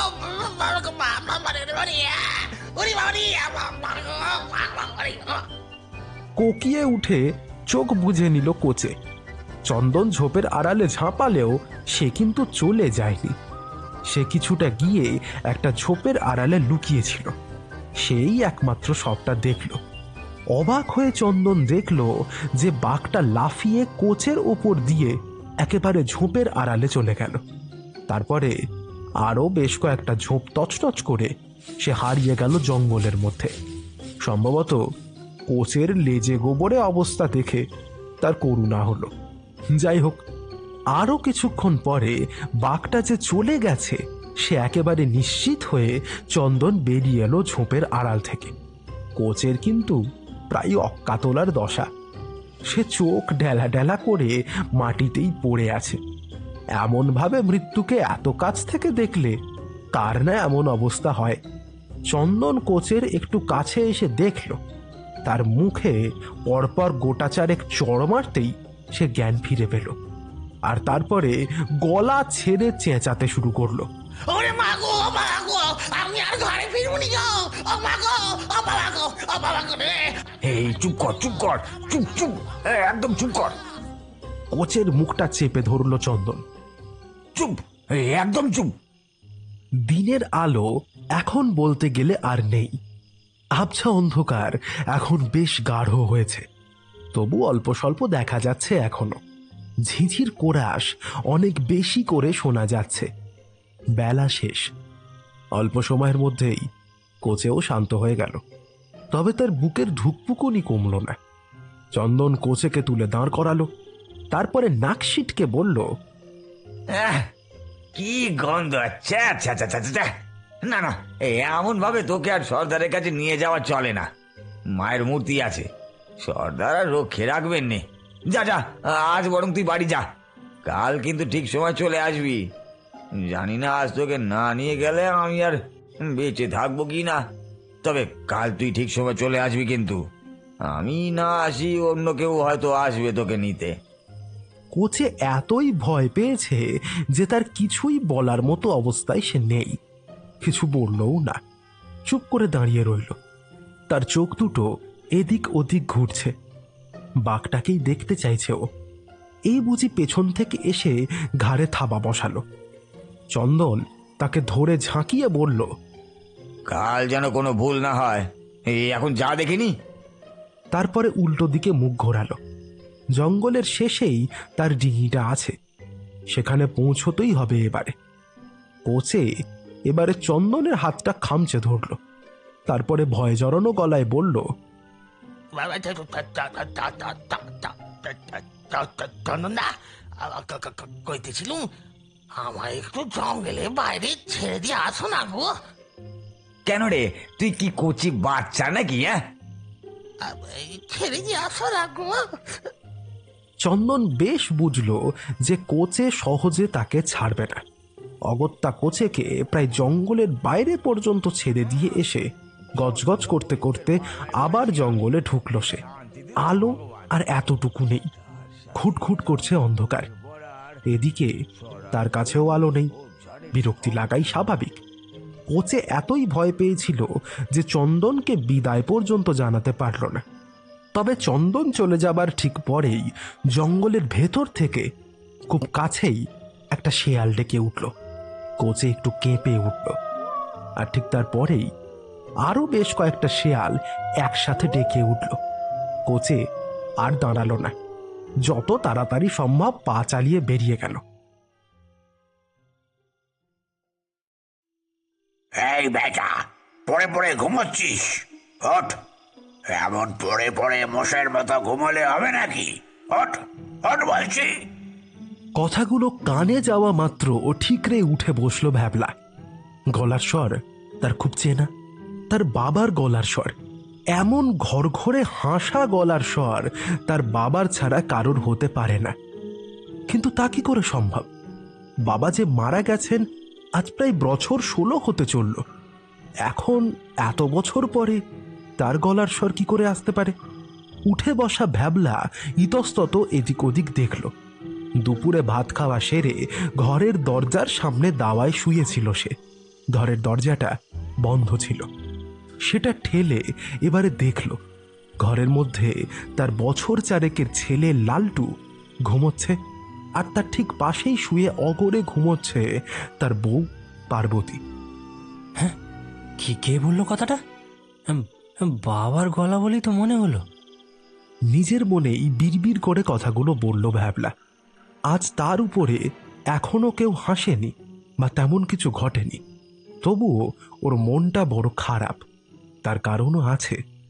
আগের দিন বেরিয়ে ভ্যাবলা অন্তত রাতটা চালানোর মতো ভাদ্রা নিয়ে এসেছিল নিমাই মুদিওয়ালার কাছ থেকে। নিমাই খুড়ো অনেক দিনকার লোক। বিনোদ খুড়োর মতো বয়স না হলেও মোটামুটি ভালোই বয়স। ঘেরঘেরেপুরের একমাত্র মুদিখানার দোকানের মালিক। ভ্যাবলার বাবাকে তিনি খুব সম্মান শ্রদ্ধা করেন, সেই জন্য ভ্যাবলাও বেশ ভালোবাসেন তাকে। তাই বাকিতে মাল দিতে দুবার ভাবেন না। তার কাছ থেকেই চাল ডাল নিয়ে এসেছিল সে। আজ সকালে ভ্যাবলা যাচ্ছিল মাঠে মাটি কাটতে। পথে দেখা হয় বুড়ো ঠাকুরের সাথে। বুড়ো ঠাকুর মানে অনন্ত চক্রবর্তী, এই গায়ের প্রবীণতম পুরোহিত। তিনি ভ্যাবলাকে জানান তার বাড়িতে সত্যনারায়ণের সিন্নি দিচ্ছেন তিনি। তাই 2 দিন ক্যাবলা যেন সকাল বিকেল তার বাড়িতে একটু থাকে, হাতে হাতে একটু কাজকর্ম করে দিতে হবে। কিছু চাল ডাল তেল নুন সাথে কিছু টাকাও দেবেন। কথাটা শোনা মাত্র ভ্যাবলার মনটা খুব ভালো হয়ে গিয়েছিল। যাক, তাহলে কটা দিনের চিন্তা মিটবে। চাল ডালও পাওয়া যাবে, সাথে কিছু টাকাও আসবে। বড় ঠাকুরের মন ভালো, যা দেবেন পুষিয়েই দেবেন। খুশি মনে ভ্যাবলা যাচ্ছিল। পথে নিমাই খুড়োর দোকানের সামনে গিয়ে চেঁচিয়ে বলল, খুড়ো, কাল সন্ধ্যের দিকে এসে তোমার পাওনা গন্ডা মিটিয়ে দিয়ে যাব। নিমাই খুড়ো দোকানের ভেতর থেকে শুধু হাসি মুখে হাত তুলে বুঝিয়ে দিলেন, ঠিক আছে, কোনো সমস্যা নেই। আর ঠিক এরপরেই তো ঘটল ঘটনাটা।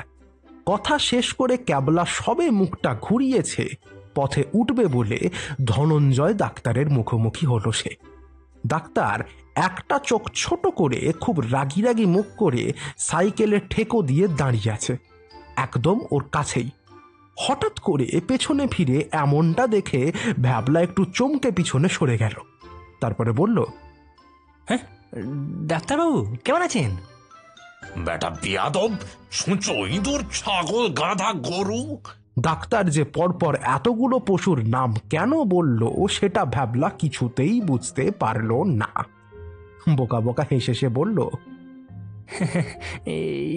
মানে আবার মানে কি বিয়াদব হয়েছিস রে? হ্যাঁ, সেবার ছেলেটা জ্বরের ওষুধ নিয়ে গেলি, বললি টাকা নেই, পরে দিয়ে যাবি। আমিও ভালো মনে দিলাম, সেই টাকাটা গেল কোথায়? কোথায় গেল?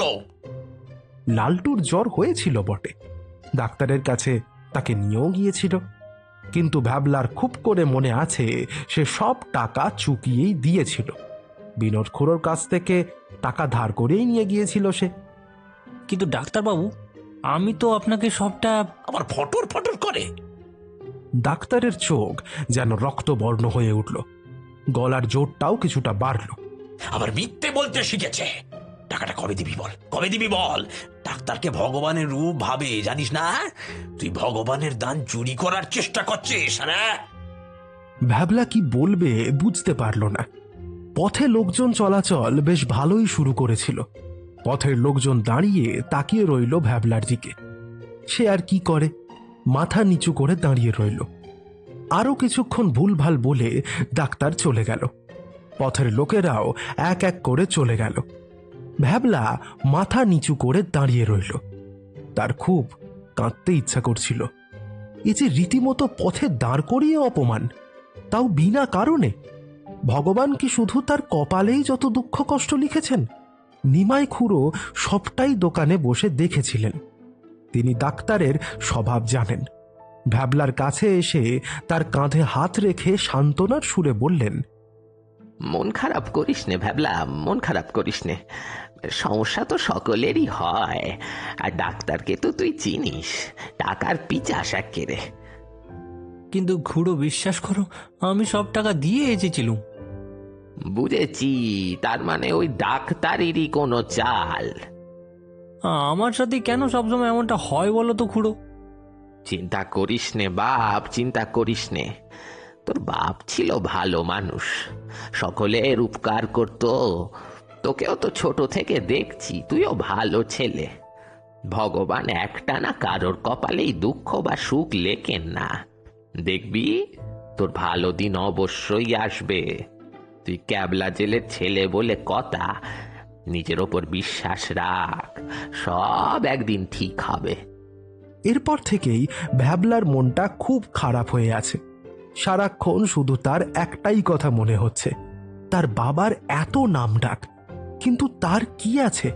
সে কি তার বাবার যোগ্য ছেলে হয়ে উঠতে পেরেছে? ছেলেবেলায় শোনা বাবার বলা কথাগুলো সারাটাক্ষণ তার কানে বেজেই চলেছে। ভয় পাস না ভ্যাবলা, কিচ্ছু হবে না। দেখবি একদিন সকলে তোকেও সম্মান করবে, ভালোবাসবে, শ্রদ্ধা করবে। মনে রাখবি, বুদ্ধি থাকলেই উপায় হয়, আর কখনো আত্মবিশ্বাস হারাবি না। জানবি ওটাই সবচেয়ে বড় জোর, সবচেয়ে বড় শক্তি। দুপুরের ভাতটুকু সে ঠিক করে খেতে পারেনি, গলা থেকে নামতেই চাইছিল না। যাই হোক, তারপরে শুয়ে ঘুমিয়েও পড়েছিল। এবারে চোখ দুটো ঘষে নিয়ে উঠে দাঁড়ালো। না, কিছু একটা তাকে করতেই হবে। বাবা তাকে হাতে ধরে ডিঙা চালানো, জাল বোনা, মাছ ধরা শিখিয়েছিলেন। সেসব ভ্যাবলা ভুলে যায়নি, বেশ মনে আছে তার। তবে ওই যে নিজের ওপরে আত্মবিশ্বাস বলে কিচ্ছু নেই তার, তাই সেসব করতে ও খুব ভয় পায়।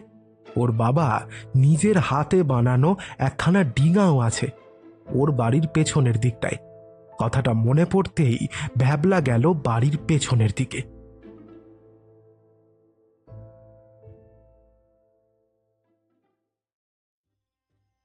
ওরে, সব তৈরি হয়ে নে, সময় বলতে গেলে সেই গেছে। এবার আর কোনো ছোট কাজ নয়, বড় কাজ নামতে হবে, অনেক বড় কাজ। জয় মা। মা, মা রে, তোর এই ছেলেদের সকল বিপদ কাটিয়ে দে মা।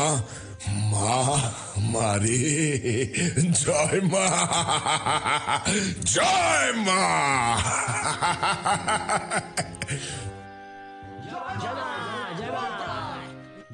এবারে প্রায় গোটা 40 পুরুষের সম্মিলিত চিৎকারে গোটা জায়গাটা যেন থরথর করে কেঁপে উঠল। সময়টা রাত্রিবেলা হলেও এই জায়গাটা আলোয় আলোয় ছয়লাভ। জায়গাটা নিঃসন্দেহে জঙ্গলের মধ্যে, আশেপাশের বড় বড় গাছ, ঝোপঝাড় আর সবুজের রাজত্ব। তার মধ্যেই বেশ বড় অনেকটা জায়গা গোল করে কেটে পরিষ্কার করা আছে। বড় বড় গোটাচারেক অগ্নিকুণ্ড জ্বলছে, তাছাড়া অনেকগুলো মশাল জ্বলছে। সকল কিছুই স্পষ্ট দেখা যাচ্ছে। গোল জায়গাটার মধ্যে কয়েকটা খড়ের চালের লম্বা লম্বা ঘর আছে। এক কোণে একটা ছোট খড়ের চাল, তার তলায় বসানো একটা কালো পাথরের ফলকে খোদাই করা ভয়ঙ্করী দেবী মূর্তি। লম্বা জিভ বেরিয়ে এসেছে তার হাঁ হয়ে থাকা মুখটার মধ্যে থেকে। চোখ দুটো গোল গোল, বড় বড়। গলায় নরমুণ্ডের মালা, যদিও খোদাই করা। তার উপরে একটা আসল জবার মালা দেওয়া। এক হাতে একটা মুন্ডু, অন্য হাতে একটা খাঁড়া। মুখে প্রচণ্ড ভয়ঙ্কর একটা ভাব। কালী ছাড়া এমন ভয়ঙ্করী দেবী আর কেই বা হতে পারেন? দেবী মূর্তির সামনে যে দাঁড়িয়ে আছে তার রূপও কম বিভৎস নয়। লম্বা চওড়া দশাশই তার শরীর, অন্ধকারের মতো মিশমিশে গায়ের রং, ইয়া মোটা মোটা দুটো হাত, প্রায় 48 ইঞ্চির ছাতি, মাথায় বড় বড় ঝাঁকড়া চুল, কপালে লম্বা লাল তিলক, একটা লাল ফেটটিও হাতে বাঁধা আছে। টিকালো নাকের তলায় ইয়া মোচা একখানা গোঁফ, দুটো চোখ জবা ফুলের মতো লাল। মুখের এই কোণ থেকে ওই কোণ পর্যন্ত একটা দাগ কাটা। একটা সাদা ময়লা ধুতি কাছা মেরে জড়ানো আছে। গলায় একটা কালো ডোরে ঝুলছে 5টা দাঁত, বাঘের দাঁত। শোনা যায় ওই 5টা বাঘই ওই ব্যক্তি খালি হাতে মেরেছিল। ভারী গলায় প্রথম কথাগুলো এই লোকটাই বলেছিল। এ আর কেউ নয়, সুন্দরবন অঞ্চলের ত্রাস নিধু, নিধু ডাকাত।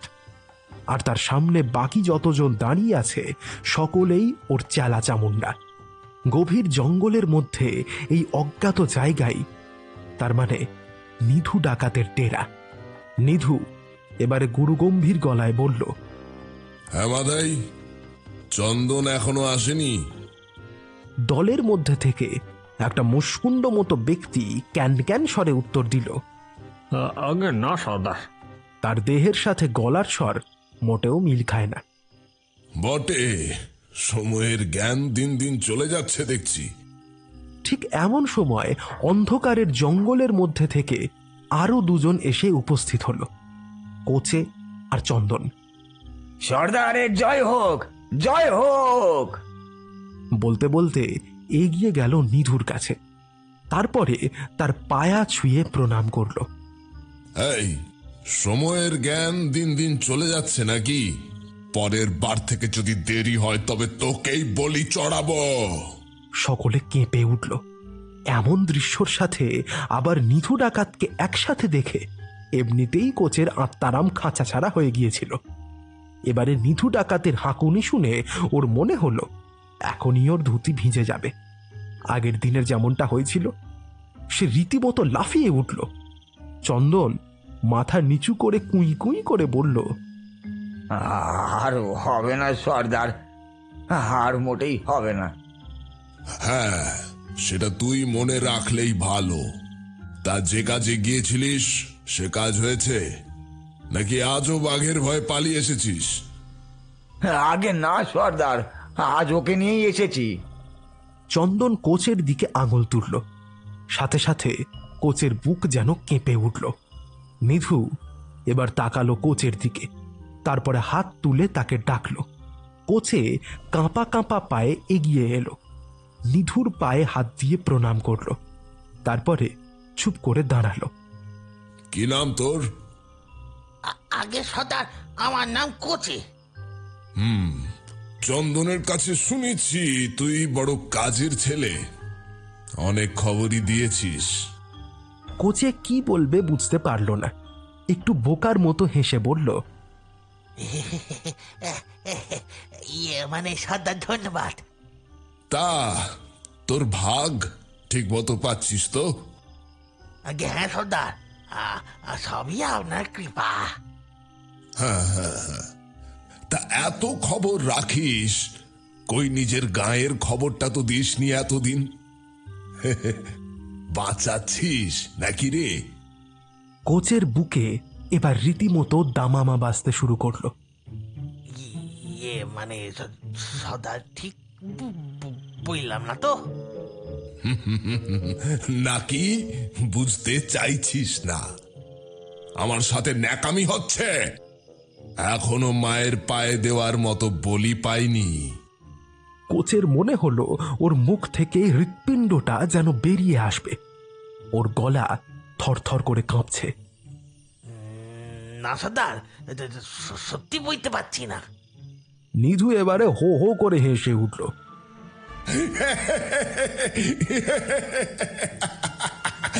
ভয় পেয়েছে, ভয় পেয়েছে। বাকি 40 পুরুষও একসাথে হেসে উঠল। ভয় পেয়ে ভালো ভালো ভালো ভালো ভালো, এই ভয় থাকা ভালো। তা বুঝতে যখন পারছিস না, তখন আমি বুঝিয়ে দিই। আগে সর্দার। বাবলা নাইয়াকে চিনিস? আগে সর্দার। তাহলে তার কথা এতদিন আমার কানে আসেনি কেন? আমাকে নিজে থেকে খবর নিতে হলো। এই কোচে, গায়ের লোক বলে বাঁচাচ্ছিস নাকি রে? না সর্দার, তেমনি কিছু না। ওর কাছে কি আর তেমন কিছু আছে নাকি? তাই ওর যা। বাহ বাহ বাহ বাহ, তুই তো অনেক বুঝছিস দেখছি। মঙ্গল, খাড়াটা আন দেখি। এইবার কোচে আর স্থির থাকতে পারল না, হাউমাউ করে কেঁদে উঠল। বাবা, এক্ষুনি হয়ে যাবে। আমি তো কিছু করিনি সর্দার, আমায় ছেড়ে দিন, আমায় ছেড়ে দিন। দলের মধ্যে থেকে আর একটা কুচকুচে কালো সন্ডা মার্কা লোক একটা বেশ বড় খাঁড়া দু হাতে ধরে নিয়ে এসে দাঁড়ালো নিধুর সামনে। তার মুখের ভাব দেখলেই বোঝা যায় এই খাঁড়াটা বেশ ভারী। তার মতো দেহধারীরও কষ্ট হচ্ছে। নিধু এবারে আরো জোরে, প্রায় রাবণের মতো হা হা করে হেসে উঠল। তারপরে লাফিয়ে উঠে দাঁড়ালো, দুহাত তুলে নাচতে শুরু করলো আর বলতে থাকলো,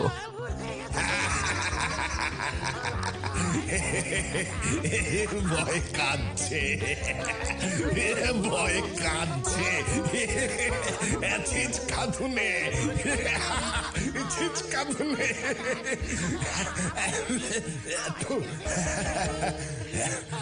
ভয় কাঁদছে। জয় মা। কোচে এমনিতেই নিধুর এমন হাবভাব দেখে দারুণ অবাক হয়ে গিয়েছিল। এবারে তাকে আরো অবাক করে দিয়ে নিধু মঙ্গলের হাত থেকে খাঁড়াটা এক হাতে তুলে নিল। ওর মুখের ভাব দারুণ নৃশংস আর ভয়ঙ্কর হয়ে উঠল। মুহূর্তে সে একেবারে গম্ভীর হয়ে গেল।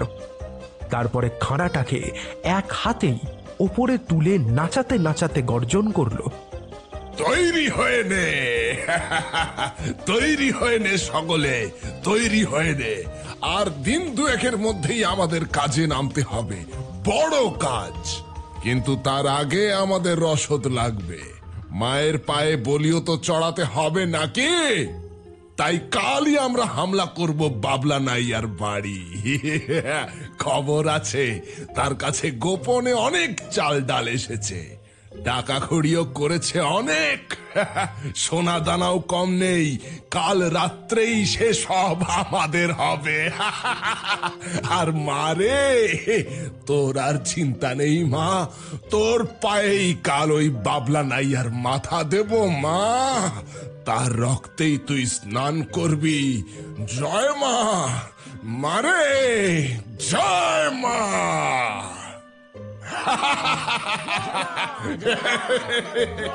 জয় মা। এবারে বাকিরাও চেঁচিয়ে উঠল, চারদিক আবার কেঁপে উঠল। লেখ একখানা চিঠি বাবলা নাইয়াকে, তাকে জানা তার উপরে নিধু ডাকাতের নজর পড়েছে, তার আর নিস্তার নেই। ওর ওই পাপের টাকার পাহাড় আর তার থাকবে না, সেই আর থাকবে না। ওর মুন্ডুটাই আমি মায়ের পায়ে অর্পণ করব। চিঠি লেখা হলো।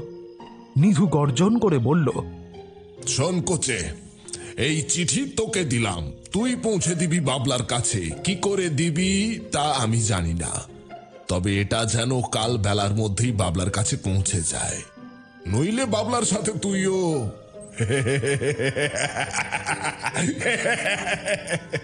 কোচের গোটা শরীর এখন হাওয়ায় দুলতে থাকা ধানের চারার মতো দুলছে। তার হাতে চিঠিটা দেওয়া হলো। সে আরো কেঁপে উঠল। তারপরে কি বলবে বুঝতে না পেরে মাথা নিচু করে দাঁড়িয়ে রইল। ডাকাত ধ্বনির জয়ধ্বনি কিন্তু থামেনি, সেটা চলছে। এই ঘন জঙ্গলের মধ্যে বড় বড় গাছের গায়ে ধাক্কা লেগে সেই ধ্বনি যে কত দূর চলে যাচ্ছে তার কোনো ঠিক নেই।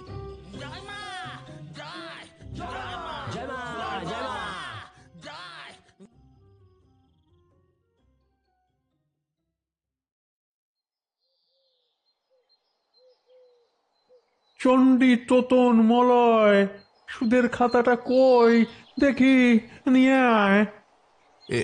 এই নেন কর্তা, সুদের খাতা।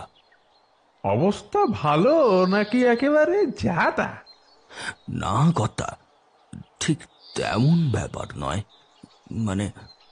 তাহলে কি অবস্থা বল, এত কিসের ভয়? অবস্থা খারাপ নয় কর্তা, মোটামুটি ভালোই। মোটামুটি কেন? কই খাতাটা দেখি খোলো। বেশ বড় পাকা বাড়িটা, ছাদ ফেলা, ইংরেজি সি আকৃতির বাড়িটা। বাড়ির সামনে বড় উঠোন, সেখানে একদিকে বেশ বড় একটা ধানের গোলা, এদিক ওদিক বেশ কিছু লোক নানান কাজ করছে। একটা ছাউনির তলায় আরাম কেদারায় শরীর এলিয়ে বসে আছেন একজন ব্যক্তি, বেশ ফর্সা, একেবারে থলথলে শরীর, মাংসালো মুখে থ্যাবড়া একটা নাক, খোঁদলে ঢোকা দুটো চোখ, তার উপরে মোটা কালো ফ্রেমের মোটা কাঁচের একটা চশমা, এক মাথা চকচকে টাক, দাড়ি বিন্দুমাত্র নেই, তবে হিটলারের মতো একখানা গোঁফ আছে। পরনে একটা মরমরে হলুদ পাঞ্জাবি আর একটা ধুতি। তপসের কথায় বলে, কিছু কিছু মানুষ এমন হয় যাদের চুপচাপ বসে থাকতে দেখলেও হাসি পায়। এই ব্যক্তি তেমনই একজন। ব্যক্তির নাম বাবলা নাইয়া, এই ঘেরঘেরেপুরের কুখ্যাত সুদখোর। বাবলা নাইয়া লোকটা একেবারে হাড় কিপটে, বয়স 50-এর মতো হবে। গরিবের চোখের জলে ভেজা টাকা আর জমি আত্মসাৎ করে বেশ টাকা করেছে, তবে কিপটেমি যায়নি। বিয়ে পর্যন্ত করেনি যাতে টাকা খরচ কম হয়। চাকর বেশ কিছু আছে, তবে তাদের খুবই সামান্য মাইনে। তার ব্যবসা থেকে টাকা সরানোও অসম্ভব। চিলের মতো সবকিছুর উপরে নজর রাখে সে। দর্শনের মতো বাবলার কথা বলার ধরনটাও বড় অদ্ভুত। সে ছড়া কেটে কথা বলে, মানে যাই বলে ছড়ার ছন্দে। কারোর কথার উত্তর দিলে সেসব ছড়ার ছন্দেই দেয়। এই যেমন এখন করছে। মলয়, চণ্ডী আর তোতন হচ্ছে বাবলার বিশেষ চাকর। সবসময় এরাই থাকে বাবলার সাথে।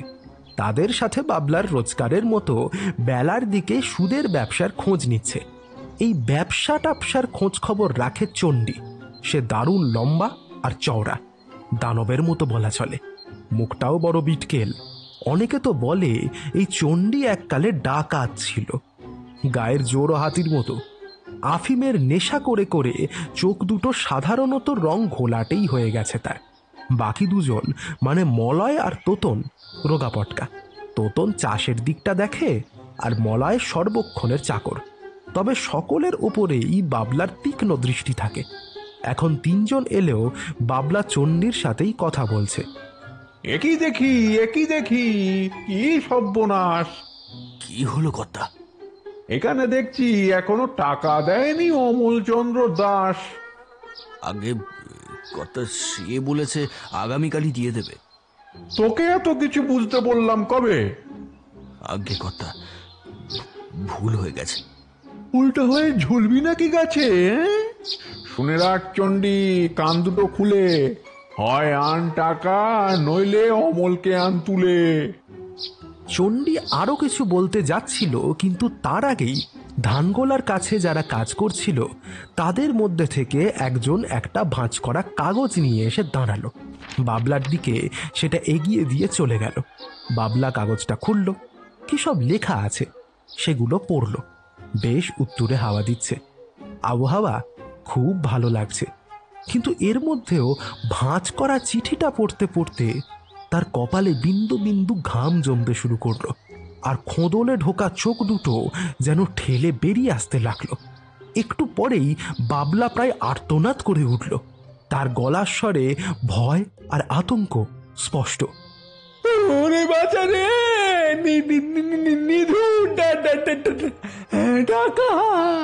তারপরেই কয়েকবার কেঁপে অজ্ঞান হয়ে গেল। চণ্ডী, মলয়, তোতন বা বাকি কেউই কিচ্ছু বুঝতে পারল না। ডাক্তারবাবু, ও ডাক্তারবাবু, বাড়িতে আছেন নাকি? বলি, ও ডাক্তারবাবু, বাড়িতে আছেন? ডাক্তার ধনঞ্জয় শিকদারের বাড়ির সামনে দাঁড়িয়ে তাকে উদ্দেশ্য করে ডাক দিচ্ছে ভ্যাবলা। সে জানে ডাক্তার আগের দিন যখন তাকে টাকার জন্য ধরেছিল তখন সেই টাকা না পেয়ে সে ছাড়বে না। তাই আজ বড় ঠাকুরের বাড়ির থেকে টাকা পেয়ে সে ভালোই ভালোই সেই টাকা দিতে এসেছে। নইলে যদি আবার ডাক্তার চলে যায় তাহলে আবার গোটা ঘেরঘেরেপুর তাকেই দোষারোপ করবে। বাকিদেরা কাজই বাকি, তাকে হেনস্থা করা ছাড়া। যাই হোক, আরও কয়েকবার ডাকার পরে ডাক্তারকে সাহায্য করার জন্য যে ছেলেটা আছে সে বেরিয়ে বলল, ডাক্তারবাবু এখন নেই, নদীর ওপারে গেছেন রোগী দেখতে, ফিরতে একটু দেরি হবে। কথাটা শোনার পরে ভ্যাবলা ভাবল টাকাটা সে ওই ছেলেটার কাছে দিয়েই চলে যাবে, কিন্তু তারপরেই ভাবল ডাক্তার অতি ধুরন্ধর লোক, আবার টাকা চাইবে, তার চেয়ে ভালো টাকাটা তার হাতেই দেবে। এখন তো সবে সন্ধে সন্ধে হয়েছে। ভ্যাবলার মনটা এখন বেশ ভালোই আছে। তার কারণ হচ্ছে বাবা মারা যাবার পরে ভ্যাবলা এই প্রথম আবার কেমন যেন অনেক জোর পেয়েছে মনে। কিছু একটা যে করতেই হবে সেই ইচ্ছেটা এই প্রথম ওর মনের মধ্যে তীব্র রূপ নিয়েছে। কেমন যেন একটা সুরসুর করছে তার গোটা শরীর। ব্যাপারটা শুরু হয়েছে কাল দুপুরের পর থেকে। হঠাৎ ঘুম ভাঙার পরে ভ্যাবলা গিয়ে বাড়ির পেছনে ওই বাবার তৈরি ডিঙিটার উপর থেকে কাপড় সরাতেই ওর বুকের ভেতরটা কেমন যেন ছ্যাঁত করে ওঠে। ডিঙিটায় ধুলোর আস্তরণ পড়ে গেছে, কয়েক জায়গায় বেশ কয়েকটা ছ্যাঁদাও তৈরি হয়েছে। ভ্যাবলার হাত কাঁপতে শুরু করেছিল। কাঁপা কাঁপা হাতেই সে ডিঙিটা একবার ছোঁয়, ব্যাস সাথে সাথে ওর মাথাটা যেন ঘুরে গেল, চোখের সামনে অন্ধকার হয়ে গেল সবকিছু। আর সেই সময় ভ্যাবলা আবার তার বাবার কথাও শুনতে পেল। এই বেটা, আর কতদিন এমন ভাবে চুপচাপ বয়ে থাকবি? অত করে তোকে বিদ্যেগুলো কি এমনি এমনি শেখালুম? সেসব কাজে লাগাবি কবে? চিন্তা কেন করিস? এত চিন্তার কিছু নেই রে বাপ, তুই পারবি, ঠিক পারবি, আমি জানি তুই পারবি। সাহস হারাস না, ওটাই সবচেয়ে বড় শক্তি। আর চিন্তা কি, আমি তো আছি তোর সাথে। এরপর থেকেই ভ্যাবলার বারবার মনে হচ্ছে এবারে তাকে কিছু করতেই হবে। ডিঙা চালানো, জাল ফেলা এসব তো সে ভালোই জানে, বাপের সাথে কম করেছে এককালে, কিন্তু এখনো ভয় পায় যদি কোনোভাবে ডিঙা উল্টে যায়। তবে আজ হাতে কিছু টাকা পেয়ে ভ্যাবলা মাছ ধরার নানান জিনিস অল্প অল্প করে কিনেছে। জাল তো আছেই বাড়িতে, ডিঙাটাও সে ঠিক করেছে। আজ সকালে নদীতে ভাসিয়ে দেখেছে, একেবারে ঠিকঠাক, কোনো সমস্যাই হচ্ছে না। জালও তৈরি করে নিয়েছে, ঠিক করেছে আজ রাতেই সে যাবে নদীতে মাছ ধরতে। ওর বাবার তো এটাই ছিল বিশেষত্ব, সে রাতে মাছ ধরত। রাতের গাঢ় অন্ধকারে শুধু একটা মাত্র মশালের আলোয় একাই অত মাছ ধরতেন। ভ্যাবলাকেও সে পদ্ধতি শিখিয়েছিলেন। ভ্যাবলা সেসব ভুলে যায়নি। ও ঠিক করেছে আজ রাতেই সে যাবে নদীতে, যা হয় হবে। ভয় কি, বাবা তো বলেছে তিনি সাথে আছেন। ডাক্তারের বাড়ি থেকে বেরিয়ে ভ্যাবলা সোজা এগোলো নিজের বাড়ির দিকে। ডিঙা ঘাটে বাঁধা আছে, চারাও তৈরি, জালগুলো একবার দেখে নিতে হবে, এই যা কাজ।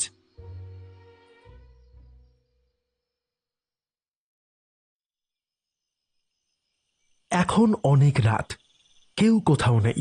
থেকে থেকে নদীর গর্জন আর হাওয়ার সনসন শব্দ ছাড়া আর কোনো শব্দ নেই। চাঁদের আলো আছে, তাতে নদীটাকে এখন অন্ধকারের বিশাল গর্ত বলে মনে হচ্ছে। তার মধ্যেও অনেক দূরে দুটো ছোট্ট আলোর বিন্দু দেখা যাচ্ছে, সম্ভবত কোনো ডিঙি ভাসছে, তারই হ্যারিকেনের আলো হবে। আরে ধুর, কিছুই তো পাচ্ছি না। বাবা তো কেমন সুন্দর মাছ পেত, জাল ফেললেই ভর্তি ভর্তি মাছ, টেনে তোলা যেত নে, আমার বেলাতেই শুধু পক্কা। এবারে নিজেকেই বিড়বিড় করে কথাগুলো বলল ভ্যাবলা।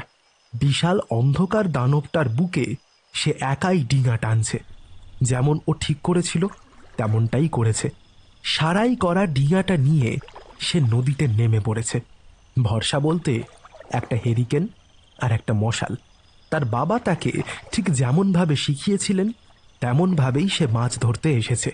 কিন্তু সমস্যাটা হচ্ছে এখনো নির্দিষ্ট জায়গায় নির্ধারণ করে কয়েকবার জাল ফেলেও কোনো মাছ ওঠেনি।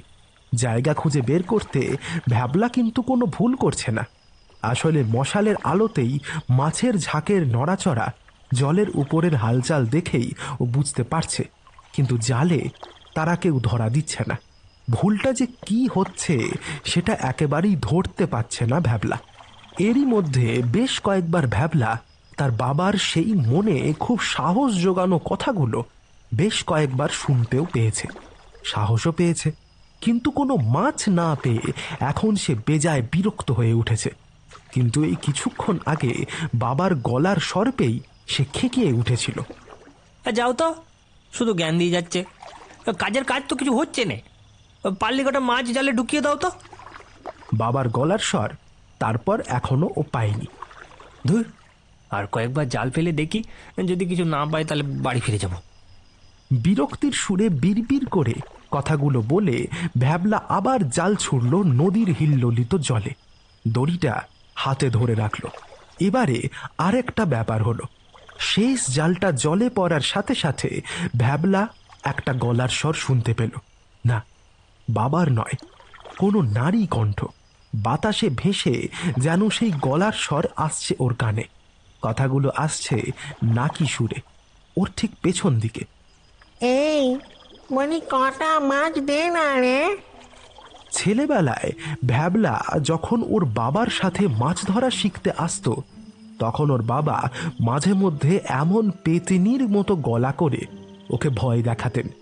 ভ্যাবলা ভাবল এটাও তারই কাজ, তাই বিরক্তি ভরা গলায় বলল, যাও তো, আমি আর ভয় পাচ্ছি না। আবার সেই নাকি সুরে একই কথা ভেসে এলো, কটা মাছ দে না। বলতেছি তো, এখন ভালো লাগতেছে না, যাও না। ওহ, তাও কথা থামলো না। কটা মাছ দে না রে, কদিন খাইনি। এইবারে ভ্যাবলার কেমন একটা লাগলো। শারীরিক ক্ষমতার দিক থেকে দুর্বল হলেও সাহস আর বুদ্ধি আজীবনই ভ্যাবলার খুব, তাই হুট করে ঘাবড়ালো না। ব্যাপারটা আসলে কি সেটা বোঝার জন্য এবারে ও চুপ করে গেল। পেছন থেকে নাকি গলায় মাছ চাওয়া কিন্তু থামল না। আরও কিছুক্ষণ কাটার পরে ভ্যাবলা ব্যাপারটা আসলে কি হচ্ছে সে সম্পর্কে নিশ্চিন্ত হলো। ব্যাপারটার কিছুই নয়, মেছো পেতনির পাল্লায় পড়েছে সে। আশেপাশের দূর দূর পর্যন্ত কেউ কোথাও নেই। গায়ের অন্য কেউ যদি এই পরিস্থিতিতে পড়ত তাহলে নির্ঘাত ভিমড়ি খেত। তবে ভ্যাবলা খেল না, তার সাহসের অভাব নেই। তবে তার বুক একটু হলেও দুরু দুরু করছে। আরও কিছুক্ষণ মাছ চাবার পরে এবারে নাকি সুরে প্রচণ্ড রাগ ফুটে উঠল। গলাটা আর একটু ভারীও হলো। মাছ দেখ কইছি, নাইলে তোর গার মটকাবো এখনই, দেখবি নাকি? ভ্যাবলা বেশ বুঝতে পারছে যে সে ঘোর বিপদে।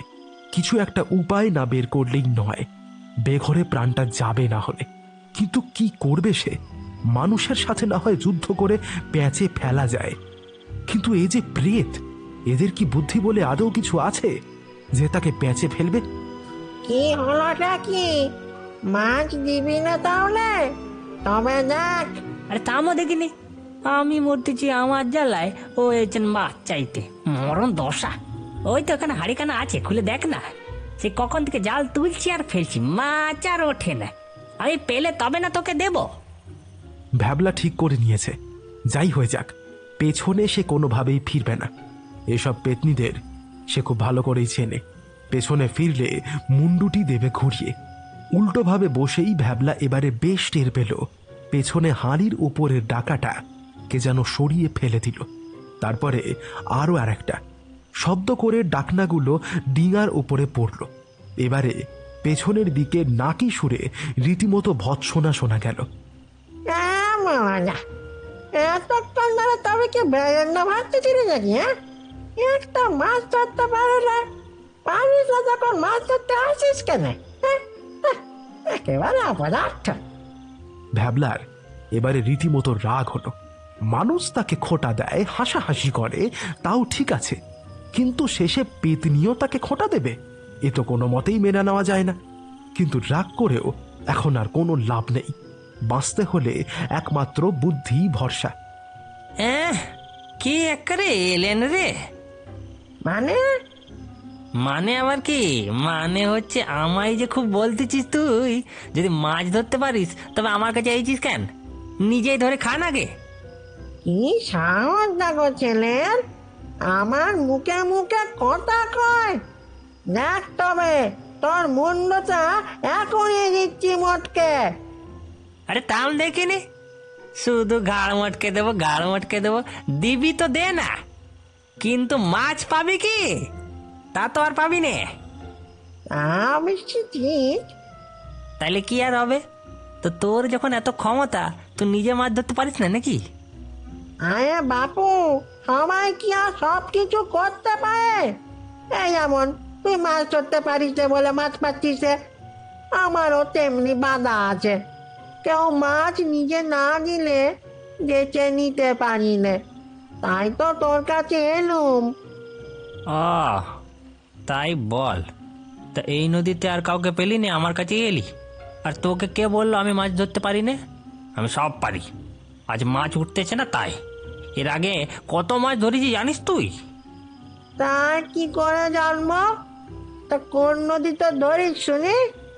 এখানে তো আগে দেখিনি। দূর গায়ে নদীতে যাই আমি, সাগরেও যাই মাঝে মাঝে। আজ এখানে কি করতে এসেছিস গা? শুনেছিলাম এই নদীতে ভালো মাছ পাওয়া যায়, তাই এইছিলুম। কিন্তু তুই কইলি না তো, আমার কাছেই এলি কেন? নদীতে আর তো আর কেউ নেই, তাই এসেছিলুম। তবে তুই ঠিকই শুনেছিস, এ নদীতে মাছ অনেক, শুধু তুই পাস নে, সকলে পায়। আবার সেই কথা? তো এতই যখন দরদ, কটা মাছ তুলে দে না দেখি, তাইলেই তো তোকে কটা দিতে পারি। শুধু মুন্ডু ঘুরিয়ে দেওয়ার কথা বলা ছাড়া একটু সাহায্য করলেও তো হয় নাকি? এবারে নাকি সুরে গলা একটু নরম হলো, বলল, মানে সত্যি দিবি? হ্যাঁ, সাহায্য করলে কেন দেবো না, অবশ্যই দেবো। মানে তবে কেমন একটা দেখায় না? কিসে আবার কি দেখালো? না মানে আমি যদি তোকে সাহায্য করি তাহলে 5 জনে 5 কথা বলবে। আবার কি বলবে? বলবে বিমলা পেতনি সাহায্য করেছে, তাও আবার একটা মানুষকে। তাতে কি হয়েছে? না মানে তখন আমাকে কি আর কেউ ভয় করবে? কেউ ভয় করবে না। এই ব্যাপার। আমি কাউকে কিছু না বললেই তো হলো। আর নদীতে তো কেউ নেই, কেউ দেখতেও পাবি না।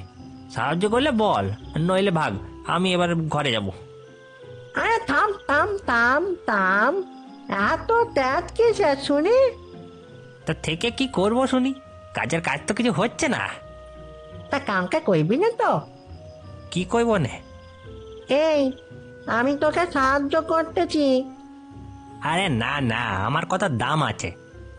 বেশ, সে না করলাম, কিন্তু কি করে করব? সে আমি বলতেছি। বেশ, তাইলে।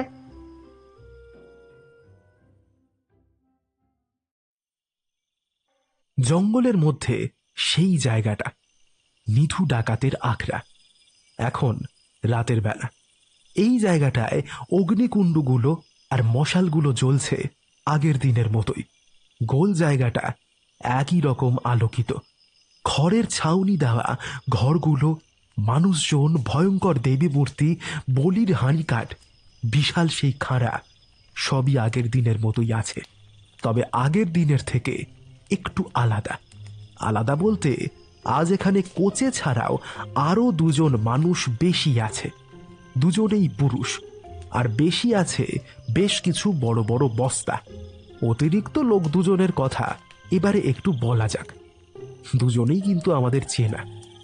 একজন হচ্ছে ঘেরঘেরেপুরের একমাত্র ডাক্তার ধনঞ্জয় শিকদার, আর একজন সুদখোর বাবলা নাইয়া। দুজনের চোখে মুখেই দারুণ ভয় ঝলমল করছে।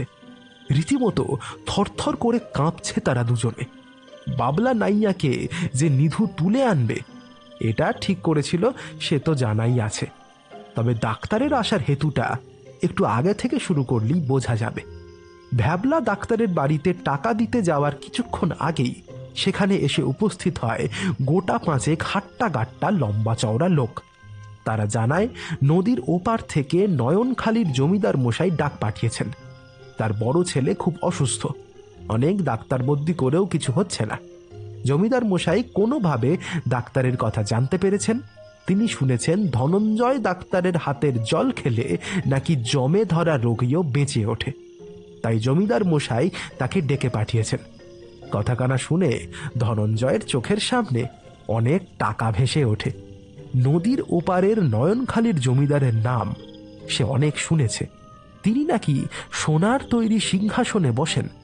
অতএব তার ছেলেকে সুস্থ করতে পারলে আর তাকে ভাবতেই হবে না, বাকি জীবনটা পায়ের ওপর পা তুলে কেটে যাবে। ডাক্তার আর আগুপিছু না ভেবে বেরিয়ে পড়ে সেই 5 সন্ডাগন্ডা লোকের সাথে। টাকার লোভ বলে কথা, তাও আবার ডাক্তার ধনঞ্জয় শিকদার, ছাড়ার কোনো প্রশ্নই উঠছে না। আর এই লোভই এখন তার ঘাড়ে খাঁড়ার মতো ঝুলছে। এই মরে কি সেই মরে পরিস্থিতি। আসলে কোনো নয়নখালীর জমিদার তাকে ডাকেনি, তাকে ডেকেছে এই অঞ্চলের ত্রাস নিধু ডাকাত। দলের এক ছেলের পা কেটে গিয়ে সেটা দাদিয়ে উঠেছে, তার জন্যই ডেকেছে। নদীর এপারে এসে জঙ্গলের মধ্যে সরু খালটা যখন ওরা ধরেছিল তখনই ডাক্তারের একটু সন্দেহ হয়েছিল, কিন্তু এখানে আসার পরে তার মাংসলো 2 পাও কাঁপতে কাঁপতে এক জায়গায় হয়ে গিয়েছিল। যাই হোক, এরপরে ছেলেটার চিকিৎসা ডাক্তার করলো, তাকে করতে হলো আর কি, না করে কি আর উপায় আছে। কিন্তু তারপরে সব হয়তো ঠিকঠাকই থাকতো যদি কাজ সেরে এসে চুপচাপ বেরিয়ে যেত, কিন্তু তা তো হলো না। কাজ শেষ হতেই ডাক্তারের চলে যাওয়া হুকুম হতেই সে বলল, আমার টাকাটা। ব্যাস, আর যায় কোথা। নিধু গর্জন করে উঠল, কি আমার কাছে টাকা চাস? তোর তো সাহসের বলিহারি, চুপচাপ চলে যা। তখনও যদি ডাক্তার চলে যেত তাহলেও নয় হতো, কিন্তু চিকিৎসা করেও টাকা পাওয়া যাবে না শুনে সে রীতিমতো রেগে উঠেছে।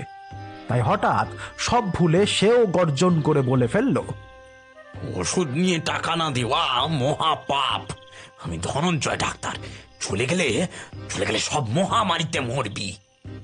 কথাগুলো বলেই ডাক্তার বুঝে গিয়েছিল সে কত বড় ভুল করে ফেলেছে, কিন্তু তা ভেবে আর কি লাভ। তার কথা শেষ হওয়ার আগেই শোনা গেল নিধুর গগন বিদারী গর্জন, হাড়ি কাঠে জল ঢাল, মালা পড়া। আজ একটা নয়, মায়ের পায়ে দুটো বলি পড়বে রে। ওই বেড়া সুদখোরের সাথে আজ ওই ডাক্তারের মুন্ডুটাও মায়ের পায়ে দেব। সাথে সাথে উপস্থিত বাকিরাও হো হো করে উঠল।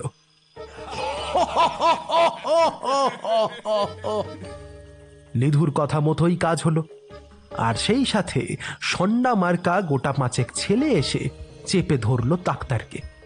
নড়ার পর্যন্ত ক্ষমতা তার এখন আর নেই। নিধু এপারে রাবণের মতো অট্টহাসি করে উঠল, মঙ্গল, ওই ডাক্তারকে চুবিয়ে মালা গলায় পরিয়ে নিয়ে আয়।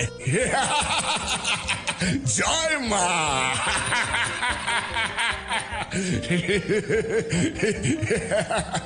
জয় মা, জয় মা, জয় মা।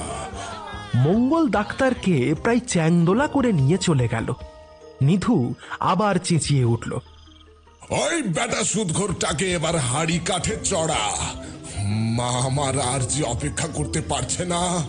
মা, চড়া বেটাকে, চড়া বেটাকে।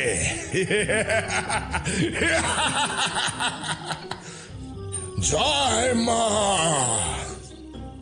বাবলা নাইয়া এখন অজ্ঞান হয়ে পড়ে আছে হাঁড়ি কাঠের ঠিক সামনে। তার শরীর একেবারে জপজপে ভিজে, শরীর থেকে জল গড়াচ্ছে। নিধু যেমন ভাবে ডাকাতি করে তেমন ভাবেই বিশাল দলবল নিয়ে বুক চিতিয়ে সকলকে জানিয়েই বাবলার বাড়ি লুট করেছে। তার গুদামে চাল, গম, ডাল, তেল, টাকা পয়সা, সোনা দানা যা যত ছিল সব নিয়ে চলে এসেছে নৌকা বোঝাই করে। সাথে বাবলা নাইয়াকেও তুলে নিয়ে চলে এসেছে। নিধুর বজ্রমুষ্টির এক রদ্দা খেয়েই বাবলা জ্ঞান হারিয়েছিল। আসার সময় তাকে নদীতে ভালো করে চুবিয়েছে নিধু, তাতেও জ্ঞান ফেরেনি। তবে মরে যায়নি সে নিধু খুব ভালো করেই জানে, মরার অভিনয়ও করতে পারে। বাবলা আসলে সত্যিই অজ্ঞান হওয়ার নাটক করছিল। নদীতে চোবানোর সময় তার জ্ঞান ফিরে এসেছিল, কিন্তু সে ঘাপটি মেরে মরার মতো পড়ে আছে, দমও নিচ্ছে খুব রেখে ঢেকে। সে জানে মৃত ব্যক্তিকে বলি হিসাবে মায়ের পায়ে দেওয়া যায় না। এবারে গোটা পাঁচেক ডাকাত বাবলার থলথলে দেহটা তুলে ধরল। তার কোনো মতলবই কাজ করছে না দেখে এবারে সে কোকিয়ে কেঁদে উঠল। ওরে মা রে মা, খাড়াটা কি তবে ফেললি ঘাড়ে? এই তো জ্ঞান ফিরেছে দেখছি। জ্ঞান তুই তবে তোকে এবার দেব বলি। বলি সব এমনিতেই পড়েছ খালি, প্রাণটা অন্তত দেন ছাড়ি। কি বলিস? তোকে এনেছি তো তোর মুন্ডু মায়ের পায়ে দেব বলে রে বেটা। ওরে বাবা রে, বলি ছেড়ে দেন, আপনার পায়ে অর্পণ করব আমার বাকি জমি কটা। বটে, ভালো ছড়া কাটতে পারিস দেখছি।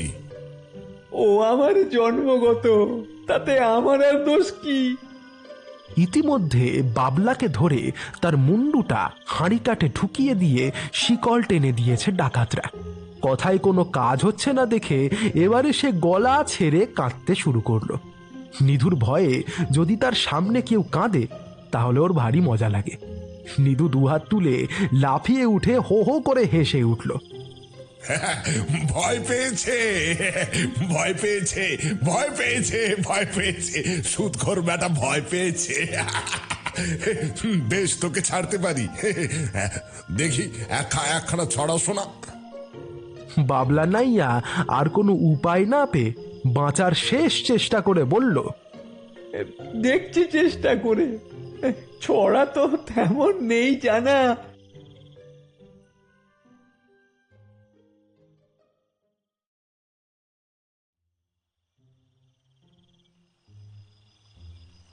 এই বলি, কখন থেকে তো মাছ তুলে যাচ্ছিস, আমার দুটো দে।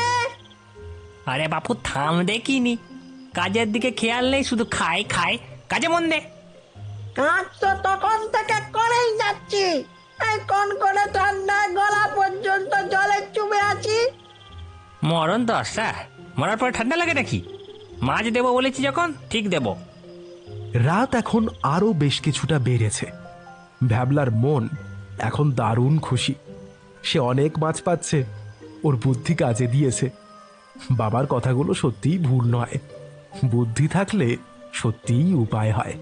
পেতনিকে মাছ দেওয়ার কথা দিয়ে ভ্যাবলা তাকে জলে নামিয়েছে। কথা হয়েছে পেতনি জলের তলায় জল ঠেলে মাছগুলোকে ভ্যাবলার জালে ঢুকিয়ে দেবে। কাজ ঠিকঠাক হলে ভ্যাবলা কথা দিয়েছে পেতনিকে বেশ কিছু মাছ দেবে। দুটো বড় বড় হাঁড়ি ভ্যাবলা সাথে করে এনেছে, তার মধ্যে একটা ভর্তি হয়ে গেছে মাছে, আরেকটা হাঁড়িও প্রায় অর্ধেক ভর্তি হয়ে গেছে। ও ঠিক করেছে আর দু একবার জাল ফেলে তারপর পেতনিকে কটা মাছ দিয়ে বাড়ি চলে যাবে। ভ্যাবলা এবারে জালে টান দিল, কিন্তু এই কি, জাল যে একেবারে হালকা, কয়েকটা মাত্র ছোট ছোট মাছ আছে মাত্র। এ কি, জালে মাছ নেই কেন রে? আমাকে আর একটা না মাছ খেতে না দিলে আমি আর কাজ করতে পারবনি। ও অগত্যা ভ্যাবলা একটা মাছ হাঁড়ি থেকে বের করে পেছনের দিকে না তাকিয়েই সেদিকে ছুঁড়ে দিল। ভয় একটুও লাগছে না বটে, তবে ভূত প্রেতকে বিশ্বাস নেই। 1 সেকেন্ডও লাগলো না, মাঝের কাঁটাটুকু ভ্যাবলার পাশে এসে পড়ল, সাথে সেই নাকি সুরের কথা, আর একটা দে না রে, আর একটা মাছ দে। অত লোভ কিসের, কাজ কর, পরে আবার ভ্যাবলার কথা শেষ হলো না, তার আগেই একটা ভুটভুটির শব্দ তার কানে এলো। সেদিকে তাকালো সে। বেশ কিছুটা দূর দিয়ে সত্যিই একটা ভুটভুটি যাচ্ছে। নদীর ওপারের জঙ্গলের দিকে যাচ্ছে ভুটভুটিটা। রাত এখন অনেক, এ সময় নদীতে কোনো ভুটভুটি চলার কথা নয়, সেটা সে খুব ভালো করেই জানে। তাহলে এই ভুটভুটি কোথায় যাচ্ছে জঙ্গলের মধ্যে? এখানে বলে রাখি, আমাদের ভ্যাবলার কৌতূহল কিন্তু আজীবনই বড় বেশি। এবারেও সেই কৌতূহল হঠাৎ করে জেগে উঠল। বিড়বিড় করে বলল, এত রাতে ভুটভুটি? তারপরে পেতনিকে উদ্দেশ্য করে বলল, এই বলি, এই ভুটভুটি খানা কাদের জানিস নাকি? হ্যাঁ, তা আবার জানি না। কাদের? ওরা বাড়ি বদলোক, সব কটা ডাকাত, এত এত বন্দুক আছে ওদের কাছে। ওরা যাচ্ছে নিদুর আকড়ায়। ভ্যাবলা যেন কেঁপে উঠল। বলিস কি, নিদু ডাকাত? হ্যাঁ ওই। তার আঁকড়া এখানেই বুঝি? আরে হ্যাঁ রে বাপু, এবার মাছ দে। নিধু ডাকাতের আখড়ার কথা শুনে ভ্যাবলার মনের কৌতূহলটা বেশ কয়েক গুণ বেড়ে উঠেছে। সে অনেক কথা শুনেছে নিধুর সম্পর্কে, তবে তাকে কখনো দেখেনি। সেই ইচ্ছেটা এবারে হঠাৎই তীব্র হয়ে উঠল তার। ভ্যাবলা বলল, মাছ দিতে পারি একটা, তবে এখানে কাজ করতে হবে। আবার কাজ? ভূতেদের কোনো সম্মান দিস না দেখি।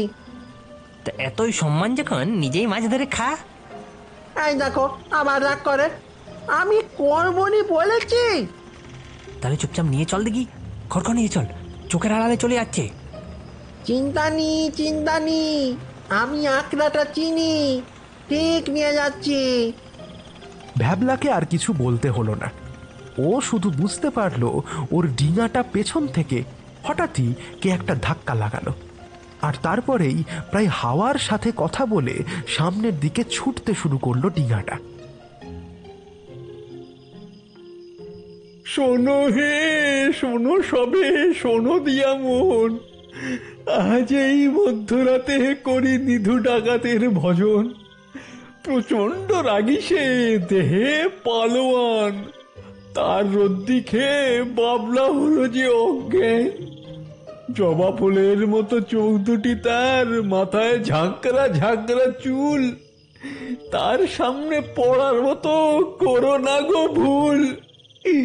তবে যদি তোমার কপাল হয় আমার মতো একেবারে পচা, তাহলে যে আর কিচ্ছুটি করার নেই বাছা।